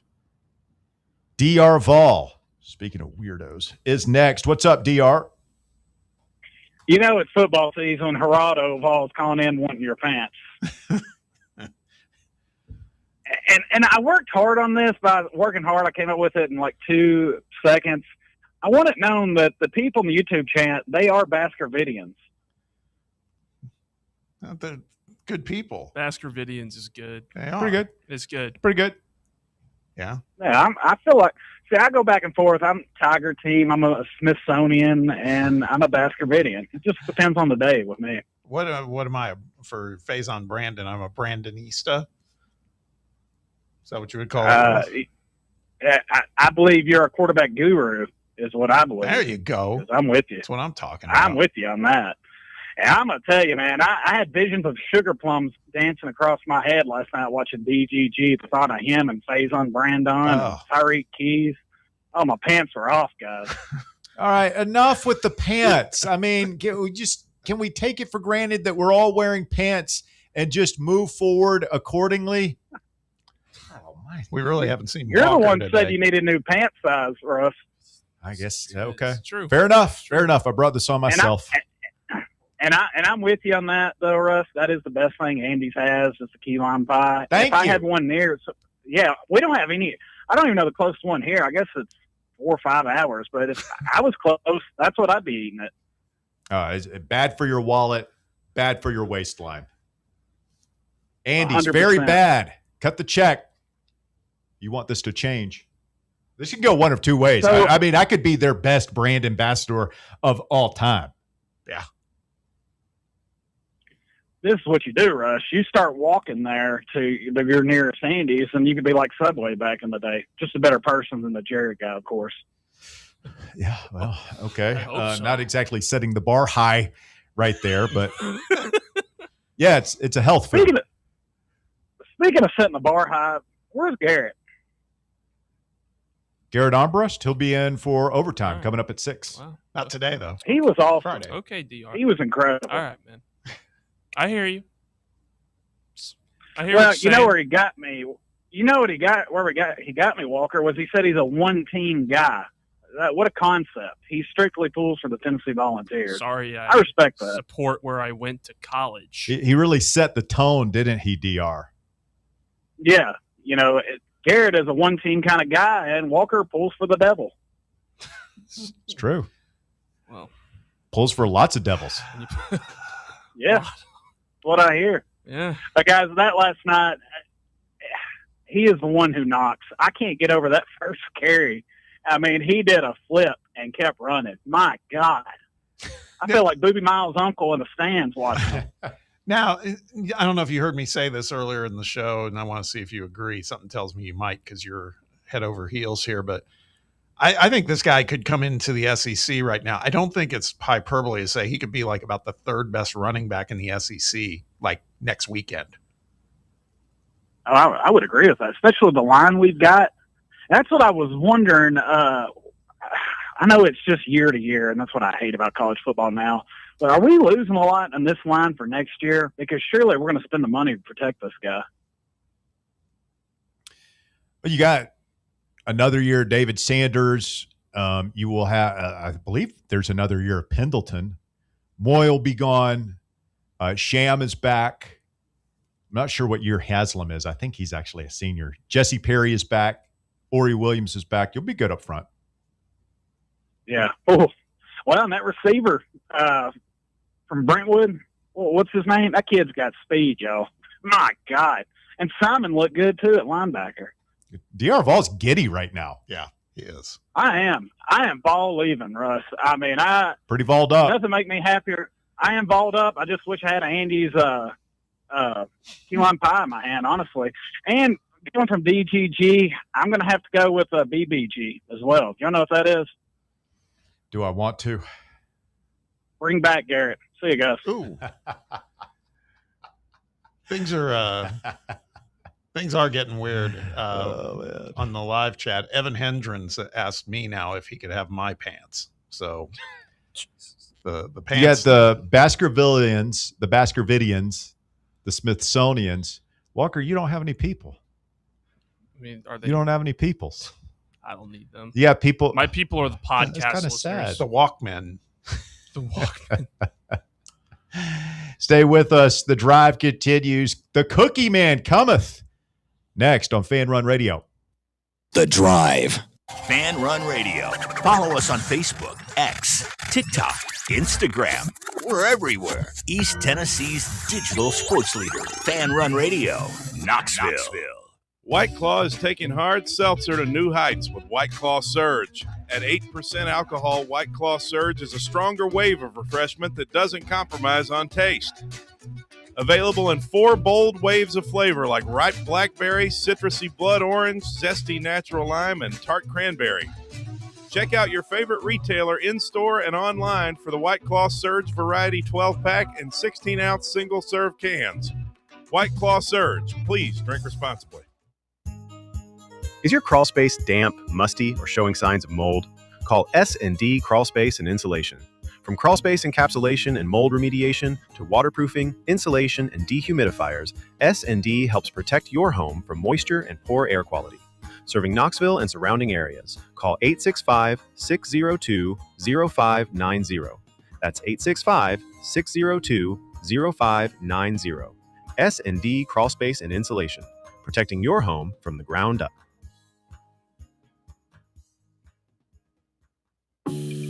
Golf Envy Farragut is the premier indoor golf experience you've been looking for. And right now they are offering a limited number of founding memberships. Golfers can reserve their spot for just $150 before their September grand opening. Founding members receive 90 days of unlimited guest passes as well as an exclusive risk-free first month. That's right. Try out Golf Envy with no obligation. Give it 30 days, and if it's not the right fit for what you're looking for, your first month's dues will be refunded. Members will get access to their Golf Zone 2 Vision NX simulator technology, the most realistic simulator on the market, where they can play more than 300 courses and compete in leagues and tournaments with players all across the country. Golf, rain or shine, 24/7, 365. To learn more and become a founding member, visit their website at farragut.golfenvy.com/presale. Matlock Tire, East Tennessee's #1 tire service and auto repair shop since 1953. Matlock means auto service you can trust. At Matlock, they don't just do tires, they also do oil changes, brake repair, wheel alignments, and more. Visit one of their 5 locations in Farragut, Maryville, Lenore City, Athens, and Hardin Valley. You can schedule your service online today at MatlockTireService.com. Modern convenience, hometown service, Matlock Tire Service and Auto Repair. Are you ready for the start of a new season? Maybe looking for your team to go on a tournament run? Get game day ready with Crumble.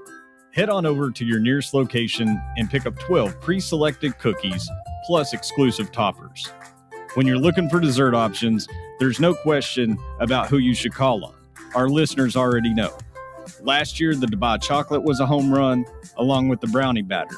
Oreo crumb was another crowd favorite. What new flavor will set the standard this season? If you're in the Knoxville area, there are 3 locations ready to serve you: Clinton Highway, Parkside Drive, and Maryville. Download the Crumble app to build your best lineup and vote on the best combos. You can even put your bid in to request a new flavor. Order in the app and slide on over to your nearest location. Tell them Fan Run sent you, and as always, it's for the fans, by the fans. Don't miss the cookies.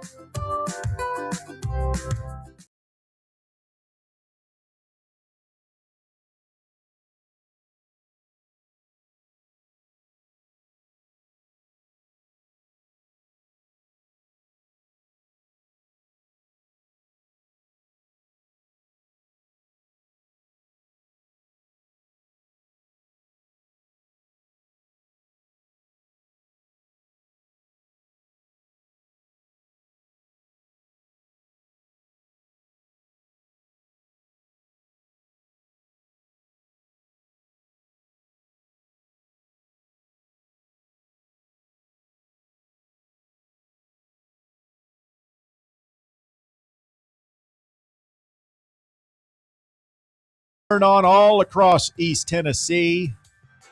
We got a good preview last night, just a little taste of what is to come. We've got games tonight. We got games tomorrow, man. Kickoff weekend for high school football. Logan Quinton is here. His appearance is always presented by our friends at Crumble Cookies. LQ, good afternoon. What's going on, man? Good afternoon, guys. I'm just trying to catch a Friday where I can watch some high school football remotely. I'm going to get a couple more opportunities to do that this season. Powell has 2 more Thursday games, but as you kind of alluded to, Cal and AC got to kick things off week 1, kind of get the local area flavor started a little bit early and did so in dramatic fashion. So I'm excited to just have a chance to not only coming off that victory, but this first Friday night. There's a lot of really good local matchups, and I can just kind of take it all in remotely and get a good start into the weekend. Powell wins a shootout at Anderson County. Did we have any brawls in the parking lot or on the field or in the stands that we need to be aware of? Were there any extracurriculars last night in what has become a fierce and heated rivalry?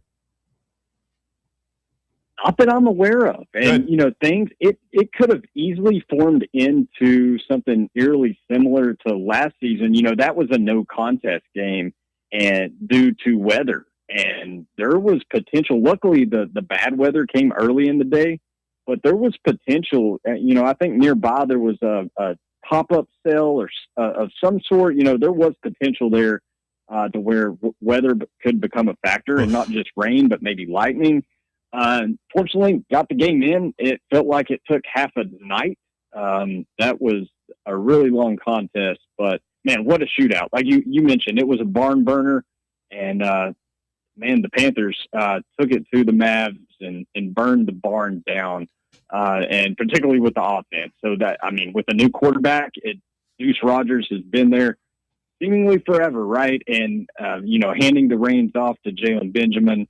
A lot of questions there. What would that offense look like? A lot of weapons, obviously. But Benjamin was up to task, perhaps maybe ahead of schedule. And what a game it was. Powell with the win. So looking to take that forward into next week against the Farragut Admirals. I was watching a fair amount of that game last night, Logan. Appreciate you joining us, by the way. And I was saying that game felt like it was taking a lifetime. And I guess it was a combination of things because there was obviously a ton of offense, but felt like some of the officials had main character syndrome going on in that game. Yeah, week one for the officials as well, right? Yeah. You can tell that early on. But, it is so many pauses. And then, like you mentioned, the offense. And look, give AC credit because they sort of sliced up the Powell defense. On the Powell side, the Panthers are replacing a defensive coordinator, Zach Gibson, who had been a staple for that defense. And not just the defense, but really he's a big-time energy guy, did a lot over the years in terms of what the Panthers are doing in the weight room and how they prepare in the off season. So a lot of moving parts in the off season and figuring out whether it's the coaching side or the player side, replacing a lot of key components and moving parts around. So hats off to Matt Lowe and company because the offense was sharp. It was clean. It was crisp.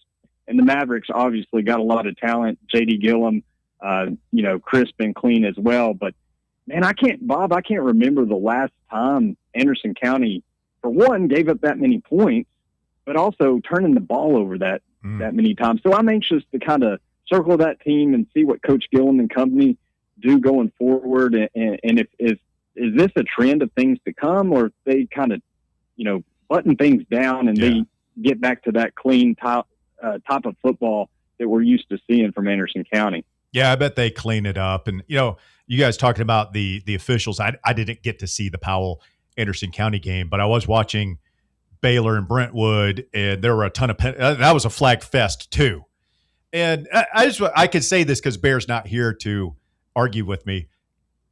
Being a high school football official is a thankless job, right?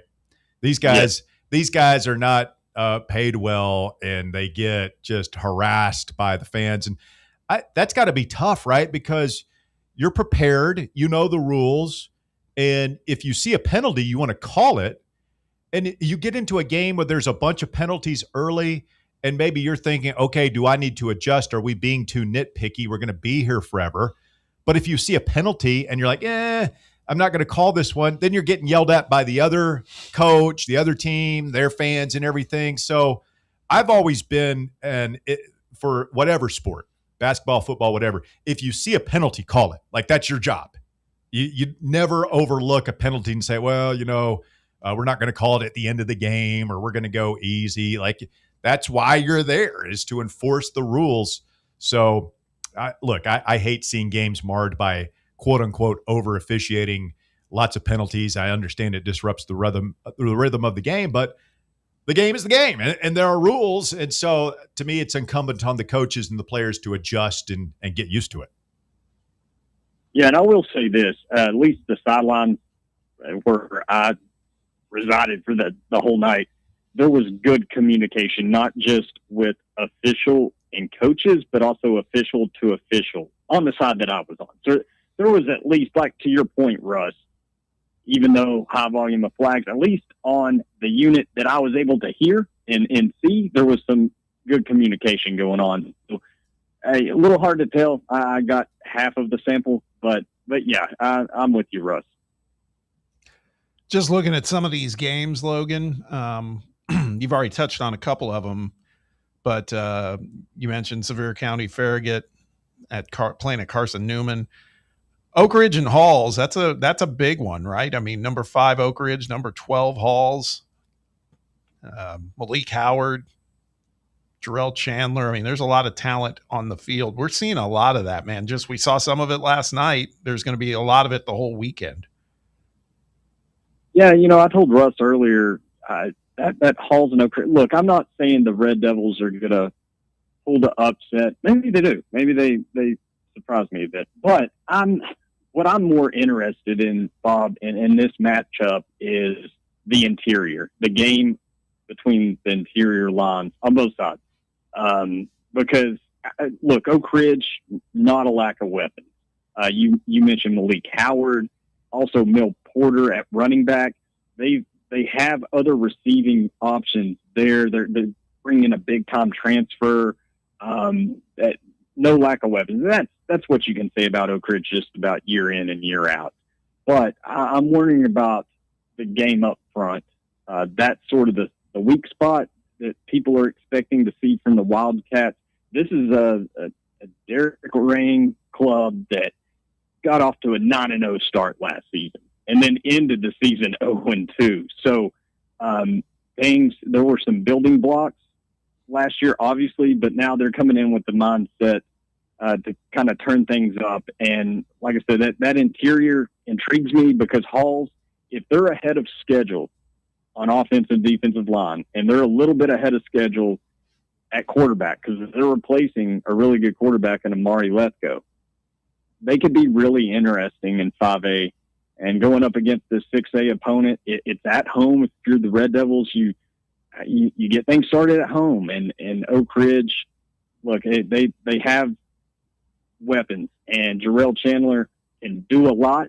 He's just one guy, so what half of the field, what quarter of the field does he get a key in on and be a disruptor? We know what he can do. But yeah, this is one I'm just going to kind of, I'm going to check in a little bit here and there. I'm going to tune in to as many of these as I can.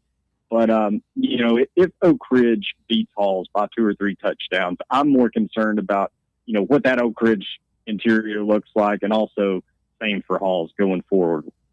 Logan Quinton with us this afternoon here on Fan Run Radio. All right, Logan, the big one tonight in Maryville, Alcoa.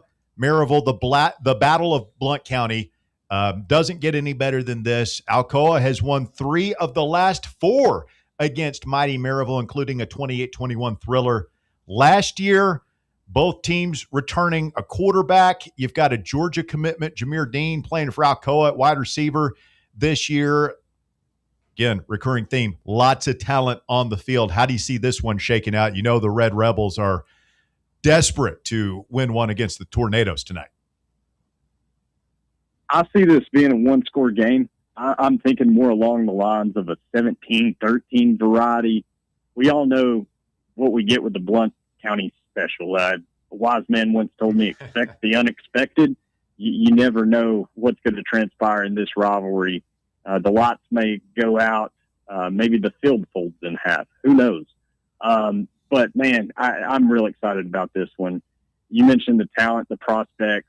They're looking to take their game to the next level at a very high level.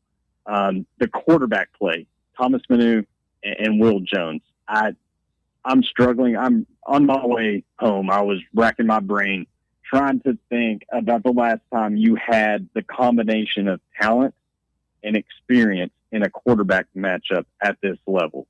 I just really feel like I'm wondering, it feels, Russ, that we're going to get a Manu to Dean reception, whether it's a touchdown. It doesn't have to be a touchdown, but just that Manu gets pressure, scrambles out, finds a seam, and Dean makes a highlight reel type of catch to move the chains and run the clock out. That's what it feels like. And Maryville interests me, not only just the quarterback play and experience of Will Jones, but on the defensive side, Coach Brown is just, I'm excited to see what they do for the whole season, because it's a linebacker group that's probably up there with anybody in the state, not locally, not regionally, one of the best linebacker groups in the state. What did they do against all this dynamite package that Alcoa presents offensively? I think season long, Maryville's going to be fine, and they're going to be willing to get in a telephone booth and fight with anybody. And what better way to test that out than going up against the Tornadoes tonight? Are you trolling me right now, Logan, talking about Coach Brown and JP Peace playing defense for the Rebels? Is that what's happening? Russ, I had that on deck if you brought up the Battle of West Knoxville with West and Beard. And I was wondering if you're going to book it after the show to get down to the house of Phil Garner. I mentioned Farragut a few minutes ago against Sevier County. You had mentioned them too. Help me out with this, because I've heard it from a couple of people now that, Farragut's kind of, it's some kind of down times for Farragut football, and that they've lost an inordinate amount of players to transfer. What's going on over there? Gotta get the recruiting up. And that's an interesting case, Bob. I know, Hal has faced Farragut going back, this series year in and year out, at least a few years, 22 maybe.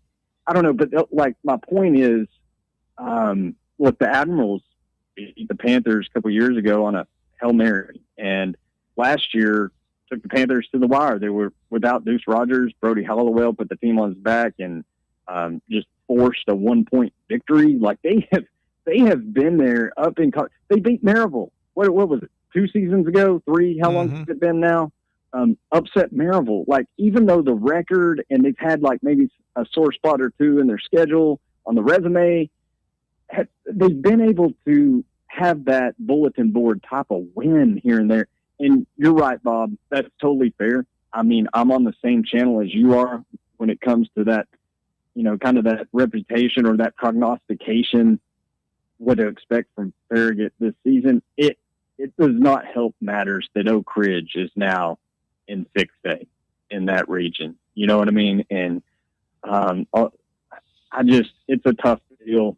And then you've got some other West Knoxville schools pitching in the recruiting scene and attracting guys. I think it's a combination, Bob, and it's a little head scratching, but we'll see.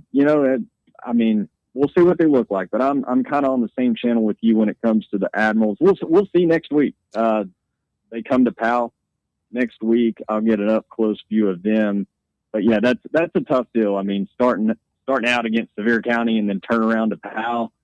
If you're trying to change the temperature with the fan base, the community, and the expectations there, I can't think of a tougher way Farragut can start that out in terms of the schedule. Hey, real quick, a couple of other far west Knoxville schools. You with me tomorrow morning for a Saturday morning game, CAK at Concord Christian? I can get on it bunch with the CAK involved. I mean, look at this is a CAK squad postseason 2 years in a row. Long time since they can say that. They're dealing with a lot of steam and opening it up with Concord. That's a very intriguing matchup. And it's a little, I love the fact that it's off slate in terms of, it's not mixed into these other Friday night games because as we've mentioned, there's some intriguing matchups going on. I mean, Clinton Heritage is a fun one. But yeah, I like the fact that it's a little offset on a Saturday. Russ, Bob, I can set my alarm clock for that one. There you go. Where does Concord even play? Do they have a field of their own or no? That's a good question. They may not. If I'm not mistaken, I think I saw on their schedule at one point, just looking at kind of preseason stuff, there's another neutral in there somewhere, I feel like. So maybe not, maybe so. Maybe they have to travel around. Logan, we got to travel around to Crumble Cookies at one of their 3 area locations and see what they've got cooking for us this weekend. It is going to be a sweet season, and Crumble Cookies has the sweets for us all fall long. Yeah, I heard you guys talking about soccer at the top of the hour. I'm officially on board with our football, right? High school, and then the Vols coming up and college football starting off. But Crumble has plenty of nation support in this lineup.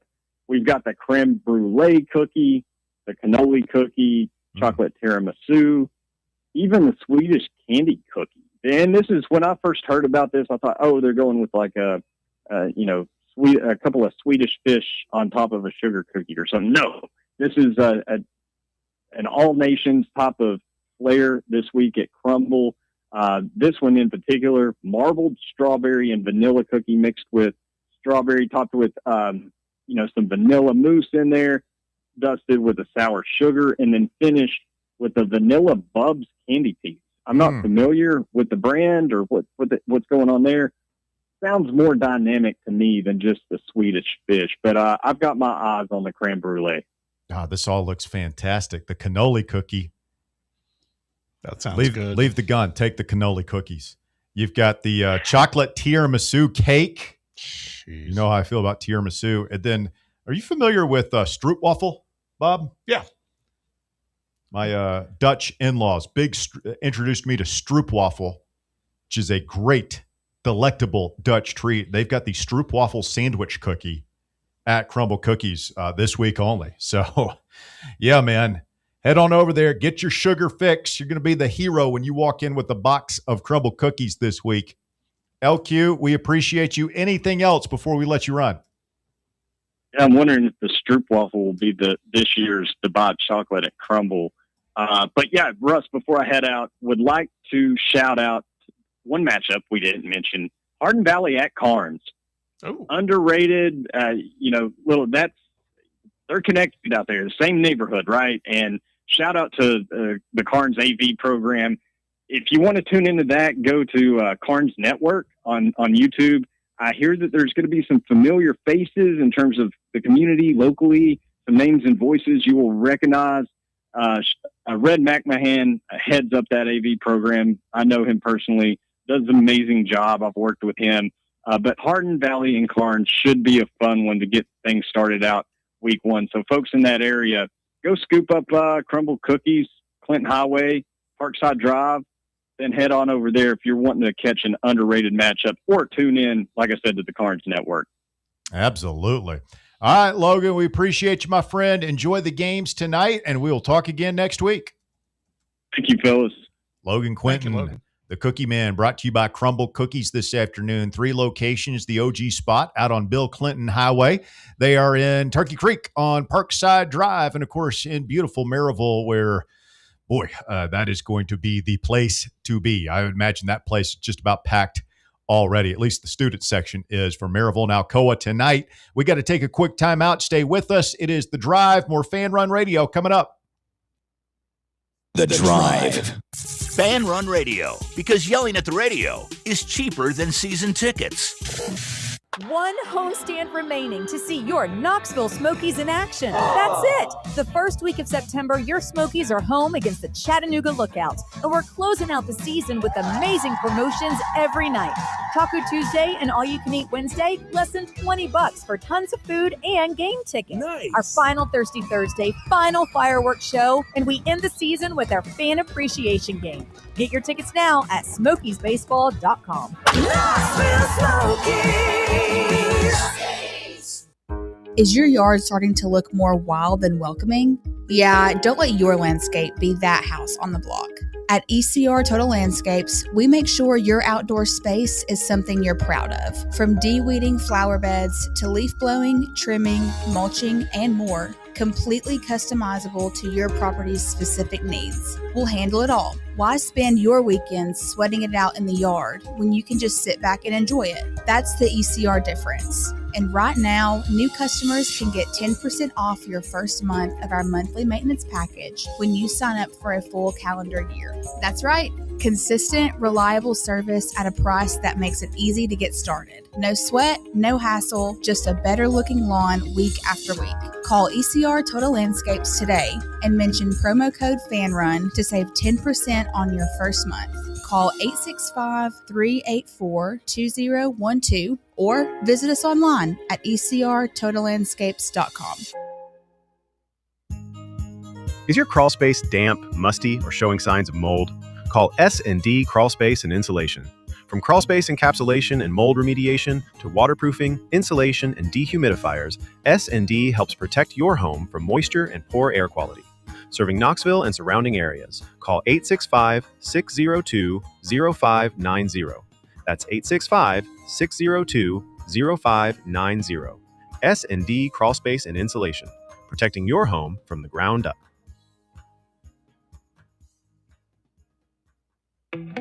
Welcome to Axle Logistics, where excellence isn't just a goal, it's an energy.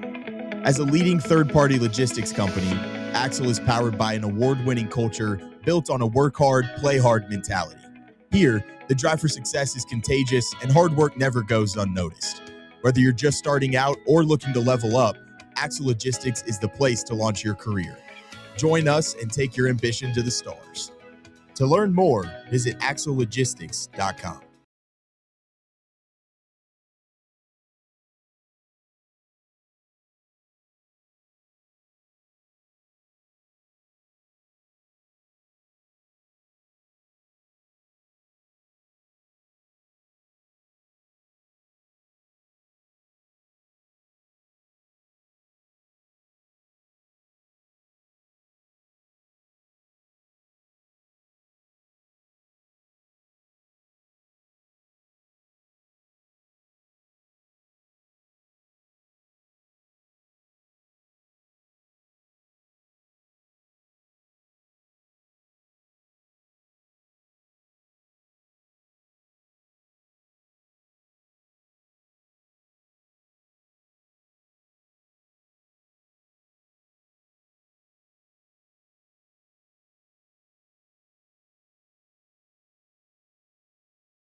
Of the show right now, and we'll go ahead and load up phone lines if you want to jump in. 865-966-3435 is your number to get on board. 966-3435. Logan Quinton, we appreciate him stopping by, talking a little bit about the Friday Night Lights with us here.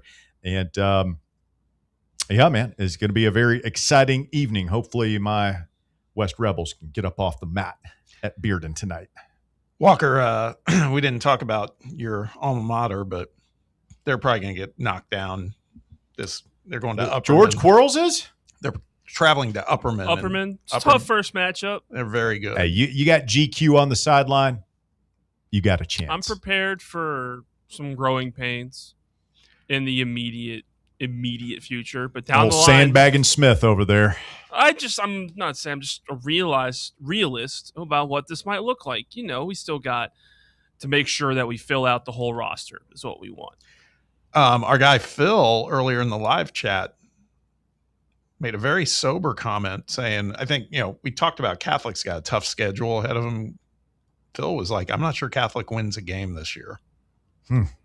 That's the first time I've heard the words Phil and sober used in the same sentence. That was me. That's not too soon? It's just not nice. Yeah, it's almost 5 o'clock on a Friday. You don't think my man is on his way right now? I don't know. I'm just saying. You don't got to call him out for it.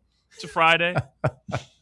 I didn't say there was anything wrong with it. I was just making an observation. Did you guys see where D1 Baseball released their list of the top 10 freshmen in college baseball? Actually, it's the top 150 incoming freshmen in college baseball next year. I believe I saw that the top 2 might be coming here. Top 2 are Tennessee Vols. They've got Cole Coninger from Texas, who's a infielder / pitcher, two-way player. It would be really interesting to see how Elander chooses to use him. The number 1 overall prep incoming freshman next season, college baseball. Number 2 on this list is Sean Dunlap, who I believe he's either a catcher or outfielder. I get all these guys mixed up. It's been a while since I put my baseball hat on. Anyway, he's the number 2 overall incoming freshman in college baseball next year. Yeah, and it's tough just because we know that, at least in recent history, the program under Elander and Vitello has been, we're going to let the freshmen sit for a year before they get their spikes on and get everything under them before we really see these guys.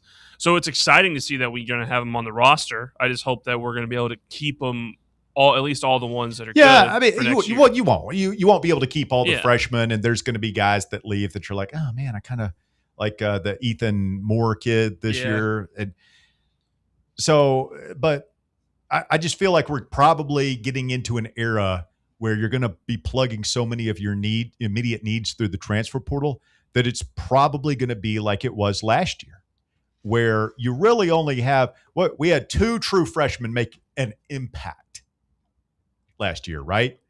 Grenlinger and Appenzeller.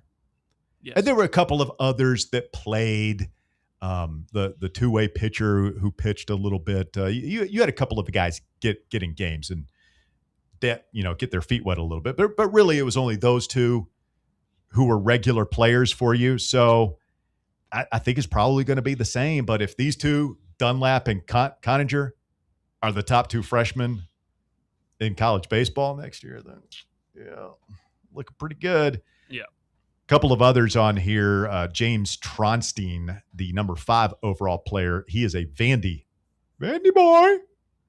And then Logan Schmidt at LSU. He got drafted and turned down first-round money to go play at LSU. And Ethan Bass is going to South Carolina. A couple of names to keep in mind there.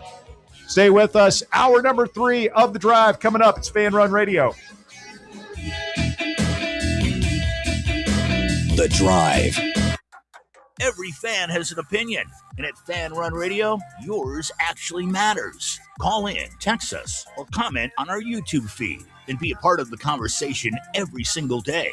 Whether it's football, basketball, baseball, or recruiting season, we're talking all things Big Orange all year long. Your team, your town, your voice.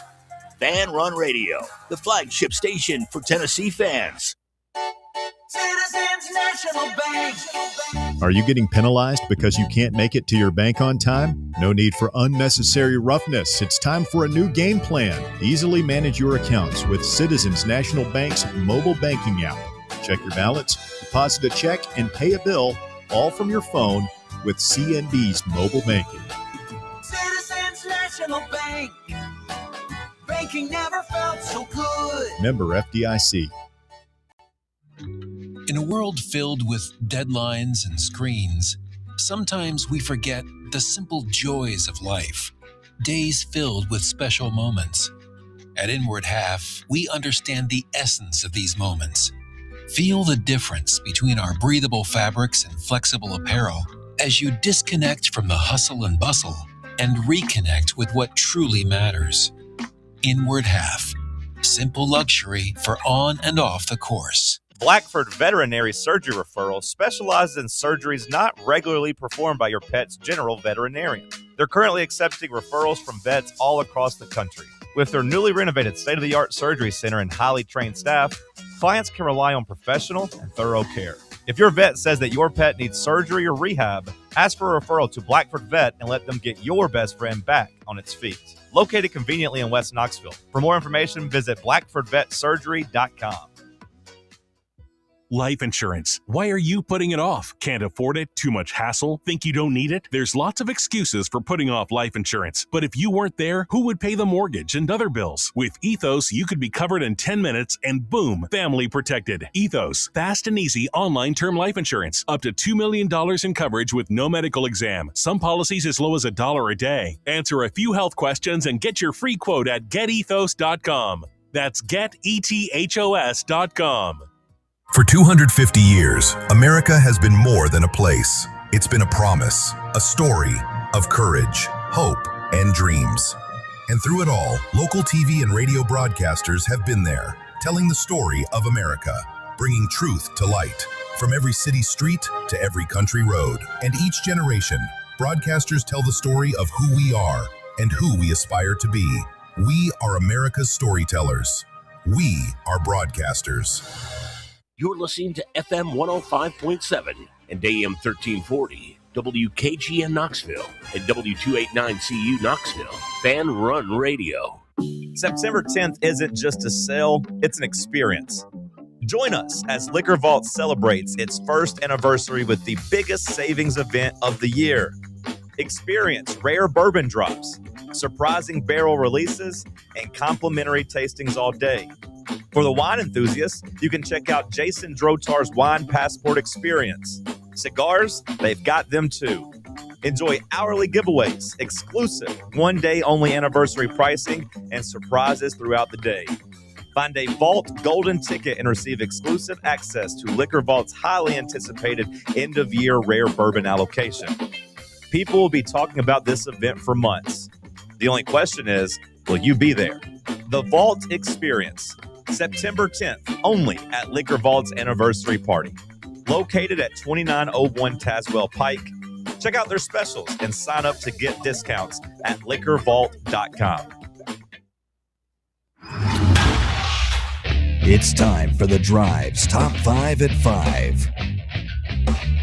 Quitting time on your Friday, 5:01 here on Fan Run Radio. Congratulations, you have made it. The weekend is here. Thank you so much for tuning in. I'm Russell Smith alongside Bob Baskerville. Walker Smith, Through the Glass with today's Top 5 at 5, brought to you by our friends at Matlock Tire and Auto Service. Walker. At number 1, despite being in both AP and coaches polls, Tennessee is nowhere to be found in ESPN's first college football power ranking of the year. 7 other SEC teams made the cut for the top 25 ranking ahead of the Vols. That features Georgia at number 2, number 5 Texas, number 10 LSU, number 11 Texas A&M, Ole Miss at number 13, and Oklahoma and Alabama at 14 and 16. Who's responsible for these so-called power rankings? I assume a computer somewhere. Oh, it's not just some guy? I don't know. I mean, who? I just blame all of ESPN. We don't have to be top 15. But really, we're not one of the top 25 teams. Look at this thing. Who the last 5 are: TCU, Washington, Houston, SMU, Iowa, and Arizona rounding out the top 25. Okay.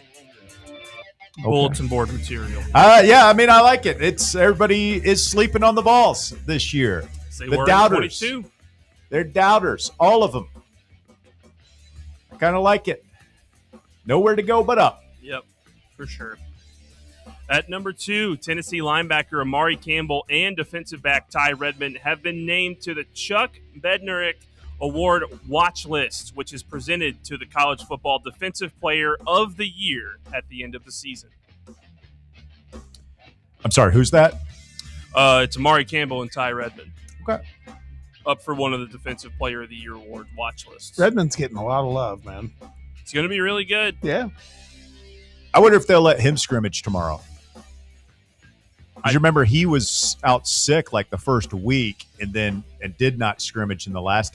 Like, is he good? Do we just let him go and use Furman as a glorified preseason game, or does he need to get some work tomorrow? I think they'll play him at least for a series or two, maybe. It's not like he's going to be playing the whole time. Everyone's going to end up scrimmaging. That's going to need the experience to play. So I don't have. Would you scrimmage Bishop at all? Yeah, I'd give him a drive. Just because everybody, Matthew Staley, there's nobody you just say. There's nobody you would just put in bubble tape and say, you're good. I don't think so. Maybe Ethan Davis. Yeah, Ethan Davis, only guy. People with injury histories. Because even though Heupel's saying he's going to be fine, I'm skeptical. That'd be our luck. He'd go out and wrench something in the final scrimmage. What about the Metcalf kid, who they say has had a great camp? And you've already lost one of your starting safeties. That's interesting. Yeah, it's a fair point. I mean, if one of them doesn't play, it'd be, is it Jawan Lane or Dejon Lane? Dejon Lane. I do feel like safety is one of those positions that you don't see a ton of injuries at. Knock on wood. Am I tempting the wrath of whatever high top? Spitting in the wind. I'm sorry. That is spitting in the wind, especially when one of them's already gotten hurt. Safeties getting hurt all the time. It's just part of the game. You deal with it. Yeah. At number 3, Tennessee high school football is back with lots of great games set to be played to kick off the 2026 season. The best games in the area include Maryville and Alcoa renewing hostilities, Russell's West High Rebels taking on Bearden, Hardin Valley playing Carnes, and Lipscomb taking on Macaulay down in Chattanooga.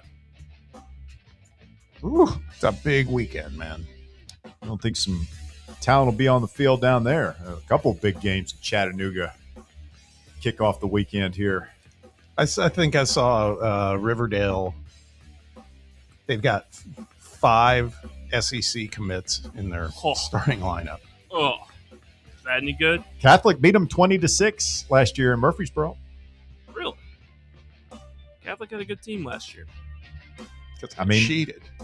With unable to go to the playoffs, you treat this one like a playoff, right? This is your Super Bowl. I would assume so. One of them. But Phil says they're going to go 0-10. Phil is he's pragmatic about stuff. At number 4, let's take a look at a busy Friday slate of MLB action. Right now, the Braves are taking on the Milwaukee Brewers, with Milwaukee leading 2-0 early in that one. Later today, the best games include the Cardinals playing the Phillies, the Blue Jays playing Bears-Yankees, the Twins going up against the Padres, and the Dodgers hosting the Pirates. Why are the Brewers so good? They're always good. They just, yeah. It's death taxes, the Brewers being good at baseball. By the way, the Dodgers are back to playing good ball. 7-3 their last 10. On the field. Yeah. You don't want to talk about what's going on off the field. I don't know what you're talking about. No? But you guys were like owned by the new age Bernie Madoff all these years? Is that basically what we're finding out? There's a lot of rumors out there. None of them proven yet. We'll see. I mean, if that turns out that your owner basically built millions of Americans out of their hard-earned savings and retirements, your championships are basically null and void, right? You kind of have to give those trophies back. At the least, you're very ashamed of them. You're like, oh man, if I had known what was happening, how many lives were ruined because of this, I would have gladly just had a losing season. That's what a responsible person would say, right? Sure. Yeah, probably. What would Bob say? I want 3 in a row. I want 3 World Series titles in a row. Wow. Then tech with me after that. It could be like, don't look for integrity in this place. We're fresh out. It's not the fault of the guys on the field. If you think they were there by illegitimate means. No. Because of those championships, there are going to be children starving to death in the streets of California tonight. Oh, wow. Take it easy. It's not hyperbole. Let's just say, if some of this stuff that's being talked about and investigated is blood money rumored to be true and ends up being true, it has the potential to be a worse scandal than the Astros was a decade ago. Like it could be that. It could be that polarizing and that bad. No, wait a minute. Yes, it could. No. Don't sell it short. This is a tragedy, Walker. This is the 9/11 of baseball. Oh God. The Astros, that stuff was happening on the field. Okay, there was in the dugouts, on the field. I mean, this goes above and beyond that. This is a bad actor, but I mean, they were flush with money from the TV contract to begin with. It's not like, this guy funded everything by doing this. I'm not saying it's right, by the way. I'm not supporting him. I'm just saying that, easy with the. You could go to. This is the owner of the team. Sure. You could be going to jail. Baseball Chernobyl. Oh yeah. Right before we don't get to play baseball next year. Great timing, Dodgers. Good job. Your team literally ruined baseball. Let's win that 3rd title, boys. And at number 5, Harvard Medical School says it has agreed to pay $53 million to settle class action lawsuits by relatives of body donors whose remains were sold on the black market by its former morgue manager. The school's deans school's deans released a statement saying the actions of former morgue manager Cedric Lodge were, quote, despicable, abhorrent, and a flagrant betrayal of our values as a medical community. The lawsuits were brought by 47 relatives of people whose remains were potentially mishandled and sold after they were donated for research and education. Harvard has said it cannot determine precisely which donors' remains Lodge stole. Oh my God. After he was charged in 2023, the school said it reviewed information from federal investigators along with records showing when the donors' remains were sent for cremation and when Lodge was on campus to determine which donors might have been effective. The settlement covers relatives and designees from January 2018 to March of 2023. So see, you talk about problems in the world of sports. That's nothing compared to something like this. This is dark. Dodgers are going to have to pay more than $53 million. Don't try and wriggle off this hook, Bob. This is going to be a developing story for years to come, I have a feeling. But, yeah, just imagine your poor old Aunt Janine passes away. She gives her body to science. What a noble thing to do, right? Yep. Let the kids up at Harvard study her corpse so that they can perhaps find the cure for cancer, find ways to make lives better for future generations. And this guy, what's his name? Igor or Dr. something? Lodge. Dr. Lodge. He's out there selling poor Aunt Edna's kidney on the black market. And they can't even figure out which ones he stole. Your Uncle Dave's scapula could be sitting on some sicko's mantle right now. Oh, God. Guy bought it on the dark web. Ugh. You thought he was rotting on the body farm. This is good. Yeah, people are going to think twice before doing that now. Would you do that? I know a couple of people who've done that, donated their bodies to science. I mean, I don't know what science would learn from my body, but, I mean, we can go on from there. Just be an organ donor. That's about it. What I mean, would you feel like your body just sitting in a car? So, like, that's happening right now as we speak, like a couple miles up the road, the body farm. There's just, like, dead bodies sitting in cars, decomposing. I mean, I wouldn't know anyway. I'm dead, so it feels like I wouldn't really care in the matter. It's a great view to have of it. I mean, I'm dead. Yeah, keep it real. That's what I say. Yeah. I'm totally a cremation guy, man. I'm gonna be rotting if I'm gonna rot, like I would totally do that. Put me on the body farm, let me rot somewhere. No, I think get something. That's my wife and I have talked. I think that's what she would want to do with me is cremation. Yeah. Take me around with her. Yeah, you could like put Bob in a vial, and Mrs. Baskerville can just wear Bob around her neck, a little necklace. Just spread his ashes up at the Indianapolis Speedway up there. There you go. Yeah, I thought about the ash spreading. I don't know how I feel about that. I told my folks, like, just put me in a jar. Doesn't have to be anything fancy. Folgers can or something. And just set me up on the mantle in the living room so I can be around everybody, see the TV. That's a little. I'd rather have my ashes spread than sitting in a jar in the house, I feel like. I don't know. Again, it doesn't make a difference to me. I'm dead. Okay. Rather grim start to hour 3 of the drive here on Fan Run Radio, but we appreciate you, Walker. Well done. My pleasure. With today's top 5 at 5, getting set to play What You Talking About Champions League coming up here in just a mere matter of moments. Very exciting. Sean Dunlap is a catcher, I'm told. Shout out GBO Kyle Beach. Dropping some knowledge here this afternoon. Old DGG has, DR Voll's call today. Yeah. I mean, you talk about grim, dark conversations. Like that dude he's got some demons. But, I mean, he was like riding a merry-go-round blown on a pinwheel today. Just, oh my God, DGG, he's going to be so great. He was giddy. That and Geraldo's call. A lot of pants conversations. A lot of ownership of pants came up today. By the way, you may want to do a reset here. We just got a post on the live chat from Kicked in the Vols, aka Charlie Vu France, saying he's here for his ruling. Unless you've already discussed it. We did already discuss it. Well, he wasn't there. That's the whole thing. Yeah, he's in France. Yeah. He's a podcast listener. He'll get to it. Okay. No, Charlie Vu France. We switched you and Jordan. It actually works out better this way. For the rankings, for the seedings anyway. I don't know if it's going to work out better for you because you're taking on defending champion Nick on Monday. Monday at 5:20. Nick, one of the top seeds in this tournament, going up against Charlie Vu France, a.k.a. Kicked in the Vols, in What You Talking About Champions League. And the winner will get the winner of today's game between Scott and Derek coming up here in just a few minutes. You excited, Bob? Sure.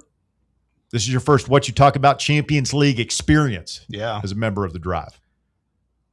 Imagine the intensity is going to just get ratcheted up to a high level. What do you think Scott and Derek are doing right now? Is it like a boxer? They're backstage, they've got their robe on, they're shadow boxing, they're sweaty, got Vaseline on their cheeks. I know Scott, he's probably doing a little pacing. It's a big deal. It's a very big deal. You think that they're listening to pump up music? Yeah, maybe. Mom spaghetti. Yeah, they could be. Just a matter of moments. What was your pump up music? Something Foreigner? No, I don't know what my pump up music was. Like when you guys had your 3-on-3 basketball tournament a couple of weeks ago, like you guys didn't get together and listen to a song for inspiration before you went out there? No, there's no music. That's not good. You had one chance. No. Maybe that was the problem. You guys weren't properly motivated. You got to get a little pregame music going. Inspired. You know what I remember in high school, what the band would always play during basketball warm-ups? What's that? The Ides of March. I'm your vehicle. Remember that song? Yes. It's a badass song. I love that. The Ides of March with the horn section. Yes. Kind of like a Chicago parallel. Yes. It was bad. It was awesome. I love that group. What a pull. Oh, I know that song when you sing. Yeah. They also did a great cover of Wooden Ships by Crosby, Stills, Nash & Young. Oh, really? Mm-hmm. Oh, actually, I don't know if Young was with them for the Wooden Ships cover, but with the horns and everything. I was trying to think. Their lead singer reminded me a lot of the lead singer for Blood, Sweat, and Tears. That was Clapton was in that, wasn't he? It's a band called Blood, Sweat, and Tears. No, they did Spinning Wheel. Yeah, they did Spinning Wheel. They did When I Die. And They Lay Me to Rest. Yeah. I'm going to go to the place that's the best. That was Norman Greenbaum. No, that's a different song. This one, we're getting way in the way back. Mm-hmm. You Made Me So Very Happy. That was another song by Blood, Sweat, and Tears. I thought that was like Tom Jones or something. No. You've made me so very happy. Yeah. I'm so glad that you came into my life. That would be David Clayton Thomas, Walker. That was Blood, Sweat, and Tears? Yeah. Yeah. I thought that was like Tony Bennett or something. No, stop. No. Seriously, I thought that was some lounge act. Wow, there's a lot of guys jumping on the live chat that are combatants in Champions League.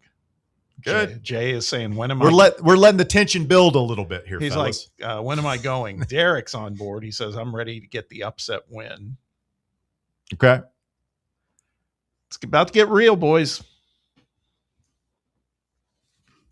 Guess I got to find the notes and everything here for this. All right, let's get organized. What you talk about Champions League coming up next on many of these fan-run affiliates. Stay with us. We're back with more right after this. The Drive. The maestro of the middays, Tony Vasilio. Weekdays from 11 to 1, right here on Fan Run Radio.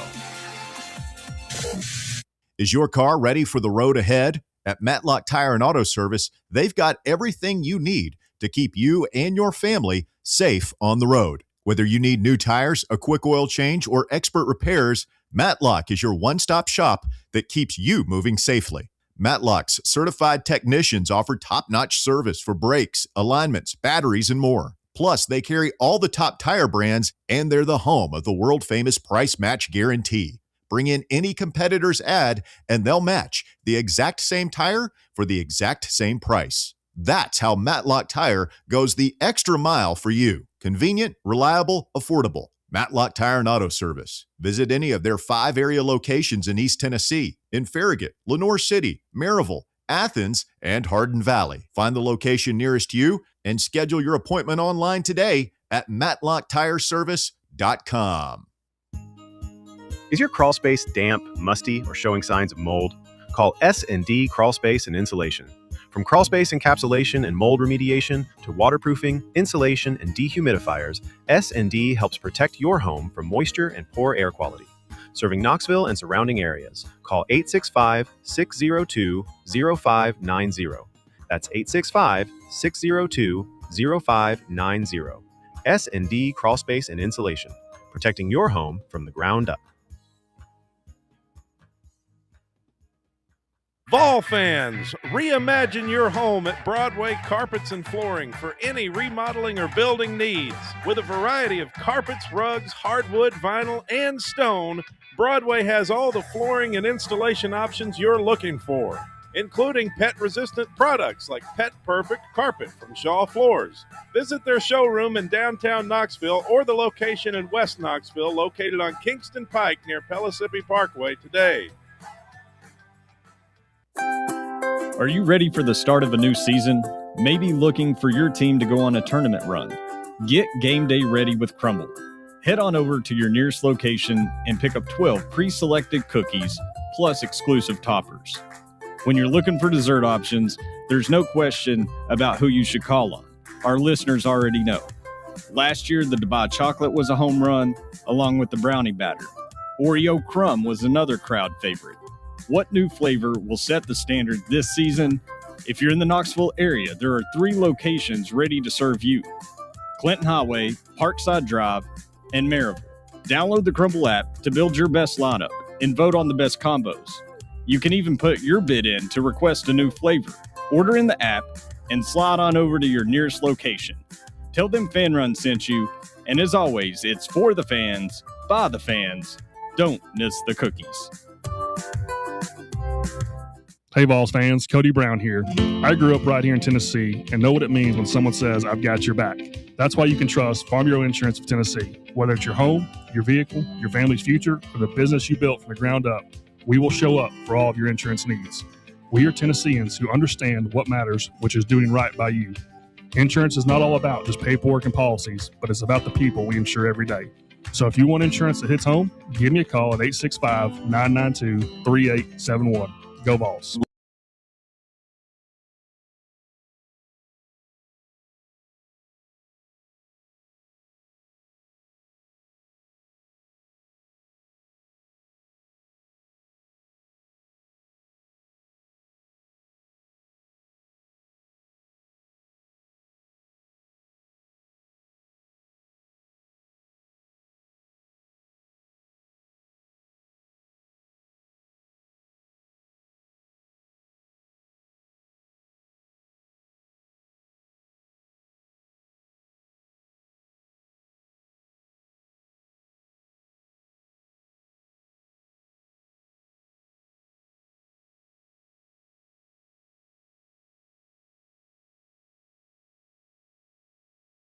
Friday afternoon. I hope you have big weekend plans, or maybe no weekend plans. Sometimes those are the best kind. I'm kind of hoping for some, we got a thing to do tomorrow. Actually got a thing to do Sunday as well, but we'll have some chill out, relaxed time. Walker, do we have both our contestants here? We do. Both are fired up, focused, and prepared for Champions League. The hour's at hand. All right, let's do it. Champions League starts now on The Drive. It's time to play the game. Time to play the game. What you talking about?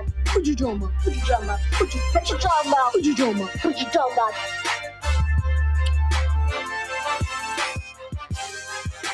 Scott versus Derek. It is a rematch. Scott won round 1, 13-10. Derek looking to pull the upset against one of our 1 seeds this afternoon. We will start with Scott. He is one of the favorites. Good afternoon, Scott. How are you, sir? I'm doing well, Russell. All right, man. I hope you are ready. It is Champions League. The intensity ratchets up a notch. The clues a little bit tougher, and the game tightens up. Are you ready? Yes, sir. Here we go. This is a wrestler. He was Kane's brother. Oh, gosh. Pass. This is the running back who went to UT. He plays for the Saints now. Alvin Kamara. Yes, this is the first black player in Major League Baseball. Jackie Robinson. Yes, this is the country just below the United States. Mexico. This is Virginia Tech's nickname. Hokie. This is the former head coach of the Spurs. Greg Popovich. Yes, this is where the 76ers and the Phillies play. Philadelphia. Yes, this is a car manufacturer that makes the Camry. Toyota. Yes, this is another wrestler who is also a UFC fighter. Huge guy. Brock Lesnar. Yes, this is an animal with a long neck. Giraffe. Yes, this is the Fab Five member who called the timeout he didn't have. Chris Webber. Yes, this is the last golf club you used before you knock it in the hole. Driver. No. Last one, putter. Yes, this Putter. is the city where the Red Sox and the Celtics play. Boston. This is Luke Skywalker's movie. Star Wars. This is Indiana's nickname. Hoosier State.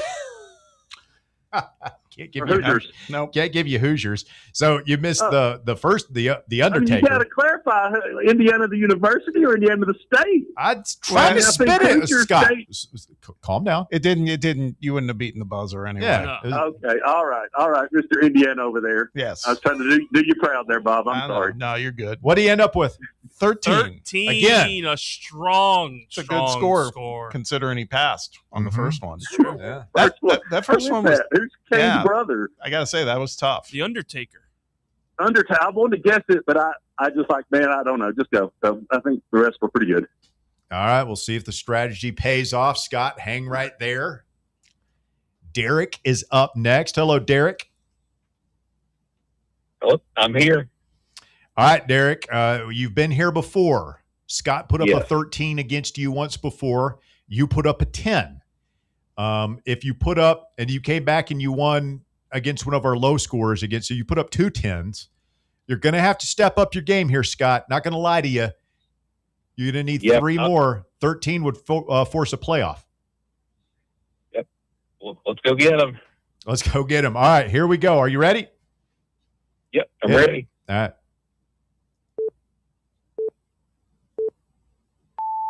He was the head coach at Georgia in the early 2000s. Also went to Miami. Perfect. Yes, this is the hockey team in New York, the baseball team in Texas. Rangers. Yes, this is what fall off your tree in the fall. Leaves. Yes, this is the Toronto basketball team. Raptors. Yes, this is the former leader of Iraq. Saddam Hussein. Yes, this is the lead singer of the Heartbreakers. Tom Petty. Yes, this is Harlem's basketball team. Globetrotters. This is Fidel Castro's country. Cuba. This is the race at the Brickyard every year. Pass. This is the Yankee player who died of ALS. Pass. Yeah, this is Bob Barker's show. The Price is Right. Yes, this is the former head coach at Arkansas, had the road rash. Bobby Petrino. Yes, this is the every 4-year sporting event. Olympics. Yes, this is the king of rock and roll. Elvis Presley. All right, he got Elvis. He did. Was close. That's only 12. Oh, so close. Man. Two passes, man. 2 passes. Man. Oh. Yeah, that killed You me. hate to see it. You're going to be hard pressed to win when you pass twice. Once you can probably get away with. But I'm pretty happy to get 12. That was better than my first 2 times. So yeah, and you got one in. Getting there. That's the first one that's gotten in like literally under the wire. That last answer. What did you passed on Lou Gehrig? Yes. Yes. And Indy 500? Yeah. Yeah, which I knew those, but I don't know. They weren't coming to me. Froze up. Yep. All right. Well, Scott's breathing a sigh of relief. Hey, good shot, Derek, man. That was a good run. Thank you. All right, man. Thank you. All right, bring Scott back in here. Scott, were you sweating that one out? I absolutely was, Russ. That was, he gave a good showing up to Derek. I heard him talk a little smack in the text box before, said the upset was happening. Okay. But, I don't think it did. Yeah, So, I mean, Scott gets the last word. You can't come into Champions League play without confidence. I mean, you got to believe that you're going to win. So that's true. He almost did, man. He almost had you. Yeah. No, he came hard, man. He did a great job. He really, really did. All right, Scott, you advance to the semifinals. You will take on the winner of Monday's game between Nick and Jordan. Congratulations. Love it. All right. Thank you, Russ. Y'all have a great evening. Thanks. You, Nick and Charlie, actually. a.k.a. Kicked in the Balls, a.k.a. Charlie Vufrance. Yes. That's so good. It's so good. It is. All right. I mean, that's what we want in Champions League, the best of the best. That was the first truly good game we've had this year. Yeah, that was good. That was good. Scott's had back-to-back 13s. Those are pretty good scores. So he looks like he's built to last. We're gonna see how he does. He's now in the Final Four. Mm-hmm. Derek made a nice run. I didn't have a whole lot of, I'd be honest. Much respect, Derek. I didn't have a lot of confidence in you, but you did. No, I didn't. Okay. But that 12 is a good score. It's just passing twice is the fatal flaw, man. That's tough. Would you have gotten The Undertaker? No. Would you have gotten Brock Lesnar? Yes. Okay. I feel like The Undertaker is easier than Brock Lesnar. That's just me. Yeah, I don't. Undertaker's a character to me. Lesnar, I at least knew as an actual real sports athlete. Yeah. Good stuff. Good stuff on what you talk about this afternoon as Scott advances. He is our winner. 865-966-3435 as we open the phone lines back up to you here this afternoon on The Drive. Tennessee going through their second major scrimmage of the preseason tomorrow at Neyland. Bob, do you think when we reconvene on Monday that we will have a starting quarterback named? He's done it on Sunday before. He's told the team on Sunday before, and it always leaks out. I bet you we do know Monday. And you think it's going to be Faison? I still believe it's going to be Faison. Are you okay? Like, will your Brandonitis be acting up if Faison is indeed officially named the starter after months and months of speculation? I mean, that's going to be a happy day for you. Well, I mean, sure. I won't be like, You'll be giddy. I won't be screaming like Geraldo did earlier or nothing. But I mean, no, I think that's the right choice. For folks who didn't hear Geraldo scream earlier, can you do like a reenactment? No, I can't go that high. my voice cannot go as high as Geraldo's. Like I've said before, though, too, if somehow Josh Heupel decides that it's George McIntyre, I'm going to support it. I don't agree, but I'll support it. Man, somebody posted on X a compilation of every pass George threw last year. It was only like a dozen. But I was watching that. It's like, man, he not only does he throw a nice ball, like he moves well. He's got like he knows when to step up in the pocket, which Joe Milton had no idea, right? I mean, he just as fast as you just stay in there and get hit. Like he's got a feel for it. Yeah. I think we're going to need them both. I think Faison is going to be the guy. I think they're both going to play and start games. Speaking of quarterbacks, This is so gross. Well, first of all, you probably saw former Florida State quarterback Thomas Castellanos is now going back into the portal? The portal waters. Okay. Yes. Now, per Pete Nakos, remember what Nico's dad called him? Yeah, I can't repeat it. Yeah. Pete Nakos says that Texas Tech is among the early schools to watch for Thomas Castellanos. And of course, you could argue they need a quarterback because the one they had turned out to be but they've got another guy, right? They got Will Hammond, who's coming back from surgery. Yeah.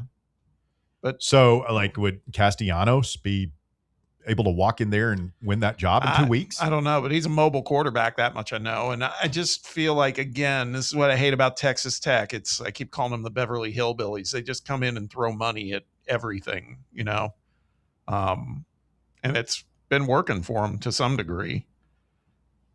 We don't need Castellanos. I don't worry about that part of it, but it's like, can you guys just stop? Feels like with Texas Tech, though, all the rumor is that they're behind Hammond and that they really like the guy and that and that when they moved on from him, they weren't panicking. They're still heavily favored to win that conference with Hammond at the QB position. So even if he is a little bit better, is it worth bringing in a guy this late into the cycle when it seems like people have gotten behind Hammond already? I guess. I don't know. I think of two schools when I think about this like spendathon thing. In football, it's Texas Tech. In basketball, it's BYU because they just did this yesterday too. The whole Jackson Kohler thing. Did you see that? Yeah, that's wild. Now, I'm happy because they outbid Kentucky for him. Kentucky was putting a full court press on the kid, but they didn't get him. Kentucky's had some bad luck with BYU. It feels like they lose out to them a lot these days. Which I got no problem Kids with. like that blue. Yeah. But Jackson Kohler, another story, 4-year starter at Michigan State, plays in the summer league for Utah, and then decides, I'm going to go back to college. What do you think is going to happen? Okay, jumping back to football. When the NFL starts cutting players here in the next week or so, I mean, they're going to try and come back. I wonder. I mean, we've been seeing some NFL players doing it. That tight end for the Browns is back in the portal, a professional player saying, I'm going into the portal. Once upon a time, schools would have done the right thing. Schools would have been and say, no, we're just not doing this.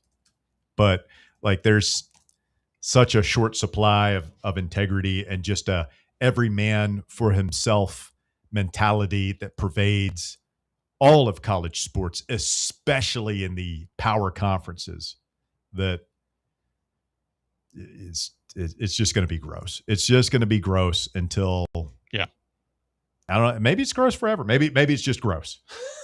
Maybe that's the way it's going to be. It might be, man. It's I keep thinking like, okay, we'll figure out the eligibility thing. We'll have a court ruling, like that'll settle down. But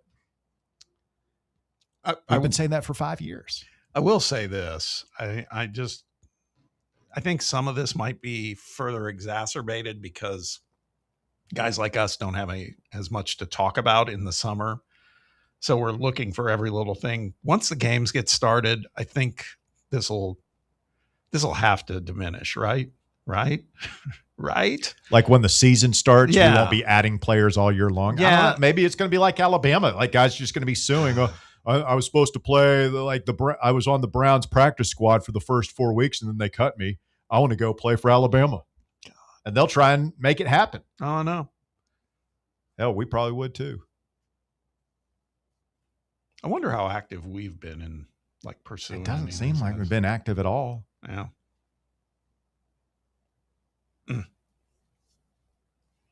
Is there anywhere, is there a position on the roster that you're like, yeah, man, I wish we had a guy, a plug and play impact dude? Maybe safety? Defensive line. Yeah, I'd say edge rusher. Yeah, defensive line. Okay. Walker, you'd sent us that thing yesterday about the Notre Dame kid. You saw he's going to LSU. LSU swooped in with some cash. Yeah, because everything we hear now is They've got it. We're fairly confident in our safety behind Farouk. You know, it's Dijon Lane, who, for all intents and purposes, is pretty good, positive as a backup right now.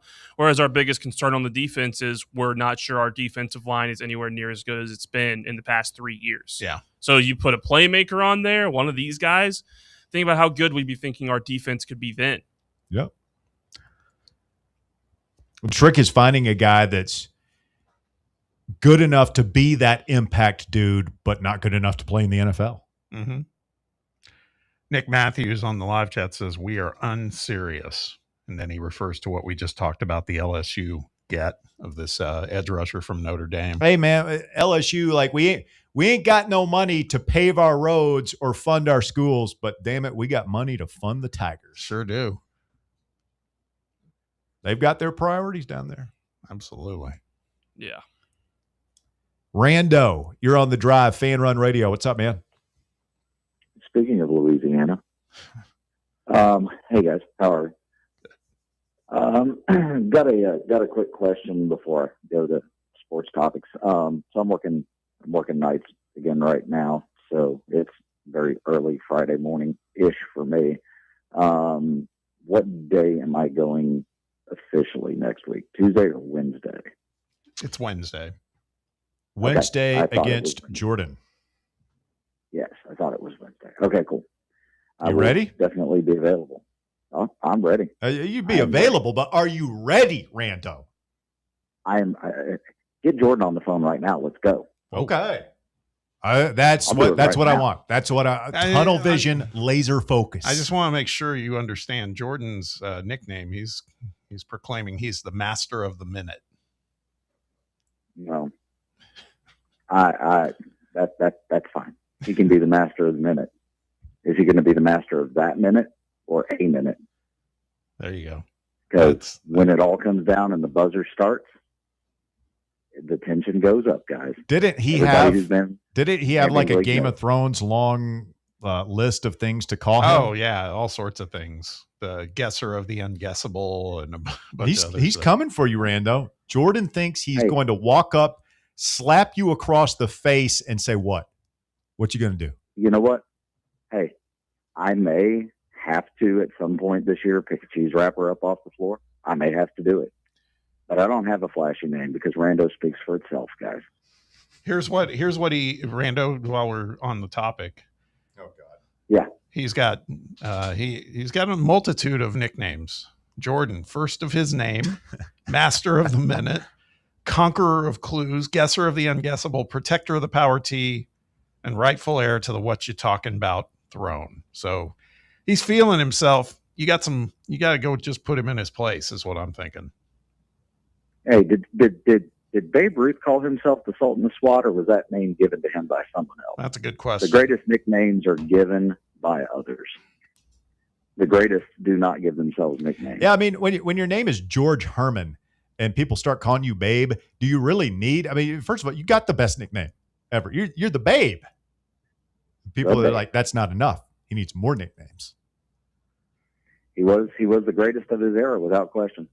If you win this, greatest of ever. If you win this, Rando, we're going to start calling you Babe.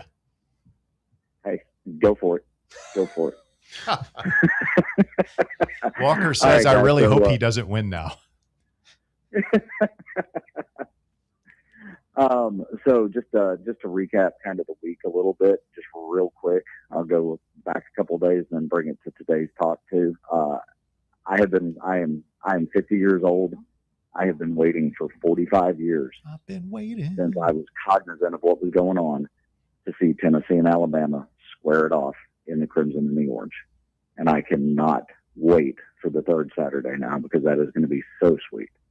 That is a tradition that I have been calling for, coming back for a long time. So that was great to see that they finally could agree that, hey, we're not going to take the 15-yard unsportsmanlike penalty, and we're going to go back to the way it should look. So I'm really looking forward to that. Smoky gray uniforms, white pants are okay, but those uniforms and the helmet are absolutely sick. What did you guys think about the grays, just as a quick brush? I liked them. As I said about the helmet, it's not quite my thing, but the more I've looked at it, I'm okay with it. But I like the uniform a lot. Somebody told me the pants were actually like an off-white, almost cream color, which I didn't notice. They look cream. They don't look white. They look cream in the photo I've looked at. So I just like that old school logo. Back to the 50s, I think. Yeah. Did you see Cole Kubelik, or what was it? Kubelik? It was somebody on some blue check on Twitter, basically saying, has anybody been able to pull off the faux leather helmet? It was Kubelik, thing? Yeah. The Illinois were fantastic. Yeah, I thought those were pretty cool. The Illinois they wore were great. And we wore these. It was basically like what we unveiled yesterday, an orange one with the white cross on the top of it, which, I mean, that could be pretty cool too. Mm-hmm. Yep. And I know we're getting up to the last break and then time to do final call. I'll just say those highlights from BGG, let's figure out a way to get him in Knoxville in 2 weeks, man. That guy is an absolute beast. Those highlights, I may have had my pants off. And I'll leave it at that on the way out the door for the weekend. Guys, y'all have a good one. We'll talk next week. Jordan, get ready. It's coming. We'll see you. A disturbing trend and theme on the drive. A lot of people talking about pants. They want my pants. They want their pants off. They want just a lot of pants talk that's just strange. I'm starting to worry. We haven't really seen Walker get up today during the show. I hope nothing's infected him over there. We did a show at the old bomb shelter. The air conditioning unit had gone out. And this is in the days before all this stuff was video streamed. And the show must go on. I mean, this was in the summer. And it was 90 degrees outside. It was 90 degrees inside. And I'm not ashamed to say I'm very comfortable in my own skin. And that's about all I was wearing that day, my own skin. Great. I have my underpants on. Russell's a nudist, Walker.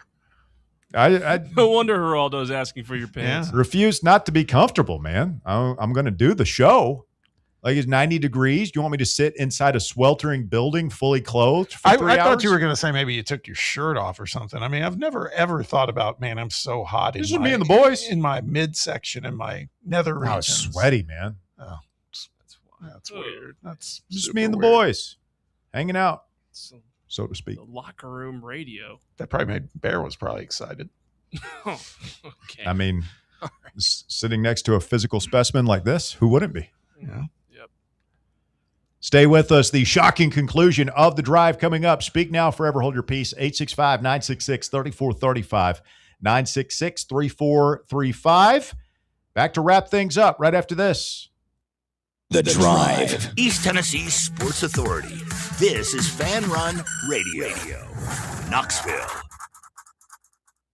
What kind of day is it? It's a White Claw day. Grab a pack, grab your friends. Everything else in life can wait. Your friends shouldn't. Let's go. White Claw. Grab life by the claw.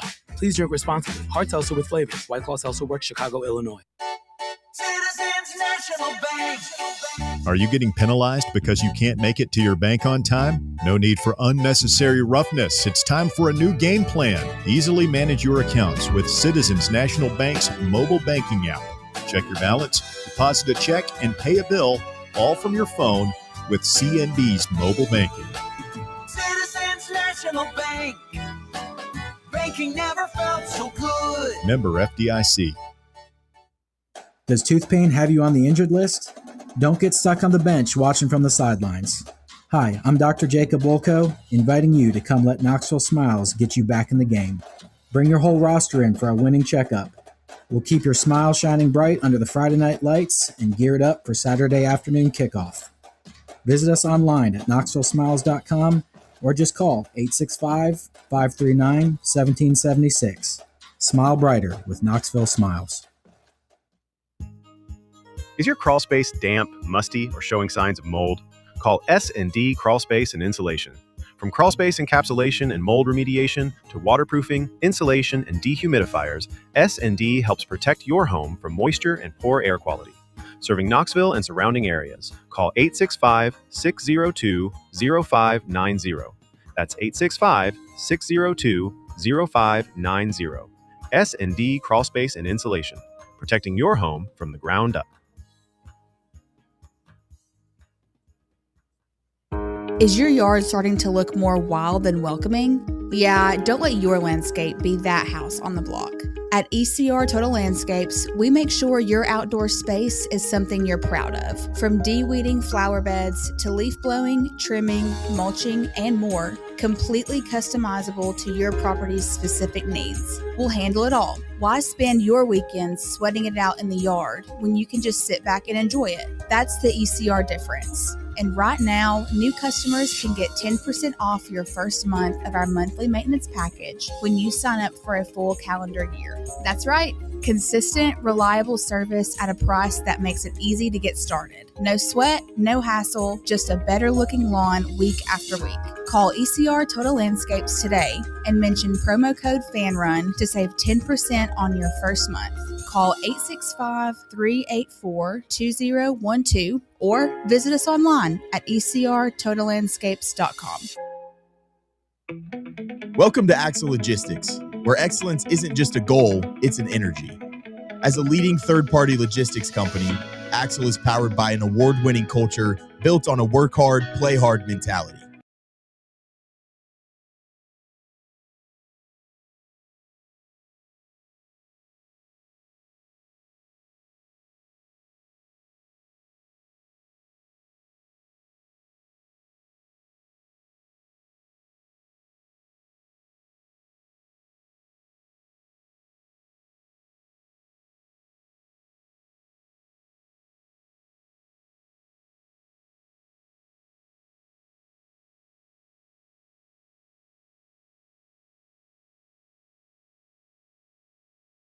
for checking us out again. We've had a great week, a great off season, but that is quickly coming to an end. Next week will be week 0 for college football. It'll be week 2 for high school football. And, of course, we will be 2 weeks away tomorrow from kickoff with the Vols and Furman. So 15 days away. Very exciting. I forgot that Furman's a 3:30 game. I was thinking it was a nooner for some reason. Yeah, they'll be roasting out there, man. Oh, yeah. Not me. I'll be right here in the White Claw Hard Seltzer Studios getting ready for the premiere edition of the Voluntary Reaction post-game extravaganza. Year 10, I believe. They said it wouldn't last. It's exciting. Mm-hmm. Very exciting. You going to help us out some, Walker? I'll do what I can. Everybody says they'll do it. And then all of a sudden that 7:30 game ends at about 11. We're taking the air for a 3-hour broadcast about 11:30, somewhere around midnight. And it's like, I got to go to church the next day. I got to go to work. I want to go to the game. I did so much voluntary reaction last year. You did. You're a warrior. You're a trooper. I love it. I love that stuff. It's therapy is what it is. It is.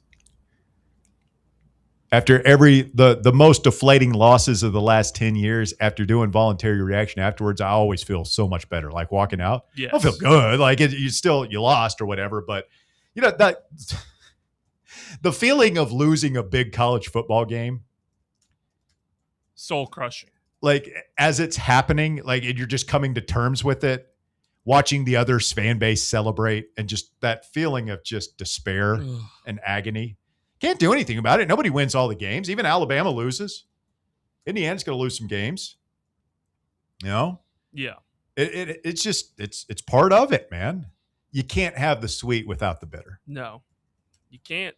But that feeling of despair and like having to go on the air, because see, like the other stations they'll fake it, right? They'll be like, come on, and they're like, oh well, Tennessee drops a close one today. Like act like and maybe their hearts aren't torn out because they're not real fans. But here, Fan Run Radio, like it's a passion, and we let it all out. Yeah, I'll just come on and be like, well, that sucked. I mean, look. But after we'll talk about it, and like 3 hours later, I'll walk out of here feeling like, okay, well, at least I feel better than I did like at the final whistle. Does somehow the loss of pants notwithstanding, does the DGG stuff we saw last night, does that somehow make us feel a little bit like, hey man, this season's house money, if we can play well, that's going to be awesome. But man, it's got me doing a little bit of 27. We're going to be a problem. Absolutely. I'm not going to say house money. I mean, this season matters. It's year 6. Like we have to win. And one of my recurring takes from the summer, don't talk to me about our quarterbacks are inexperienced. That's Josh Heupel's fault. Like it's year 6. You had plenty of opportunities to sign a quarterback. These are the guys you wanted. Go win. But that being said, yes, absolutely. 2027 in Faison's second year with all the talent we're going to have back, all the talent we're yet to acquire after the season. Yes, it should be. I mean, next offseason should be a lot of fun, right? Yeah. Yeah. I think I saw a graphic either yesterday, after, or today that if everything goes according to plan and, Faison's the guy, DGG gets in here and maybe even starts right away, depending on what Deshaun Bishop does, there's a chance that our entire starting 11 on offense are all blue chip prospects, all 4- and 5-star guys. A lot of the times we would get the diamond in the rough, like a Deshaun Bishop that we found here late in town. But next year, if it might look like a top talented offense. You know what I say to that? Your pants off? Put your pants back on. Great. Oh, man, it has been a great week. We appreciate all of you for tuning in to the show. If you're headed out to the Friday Night Lights, please be careful. Enjoy some American tackle football this evening. And who knows? Maybe, just maybe, when we reconvene on Monday, we'll have us a quarterback. Yes, sir. Until then, for Bob Baskerville and Walker Smith, I'm merely Russell Smith, no relation. Have a great weekend here on Fan Run Radio.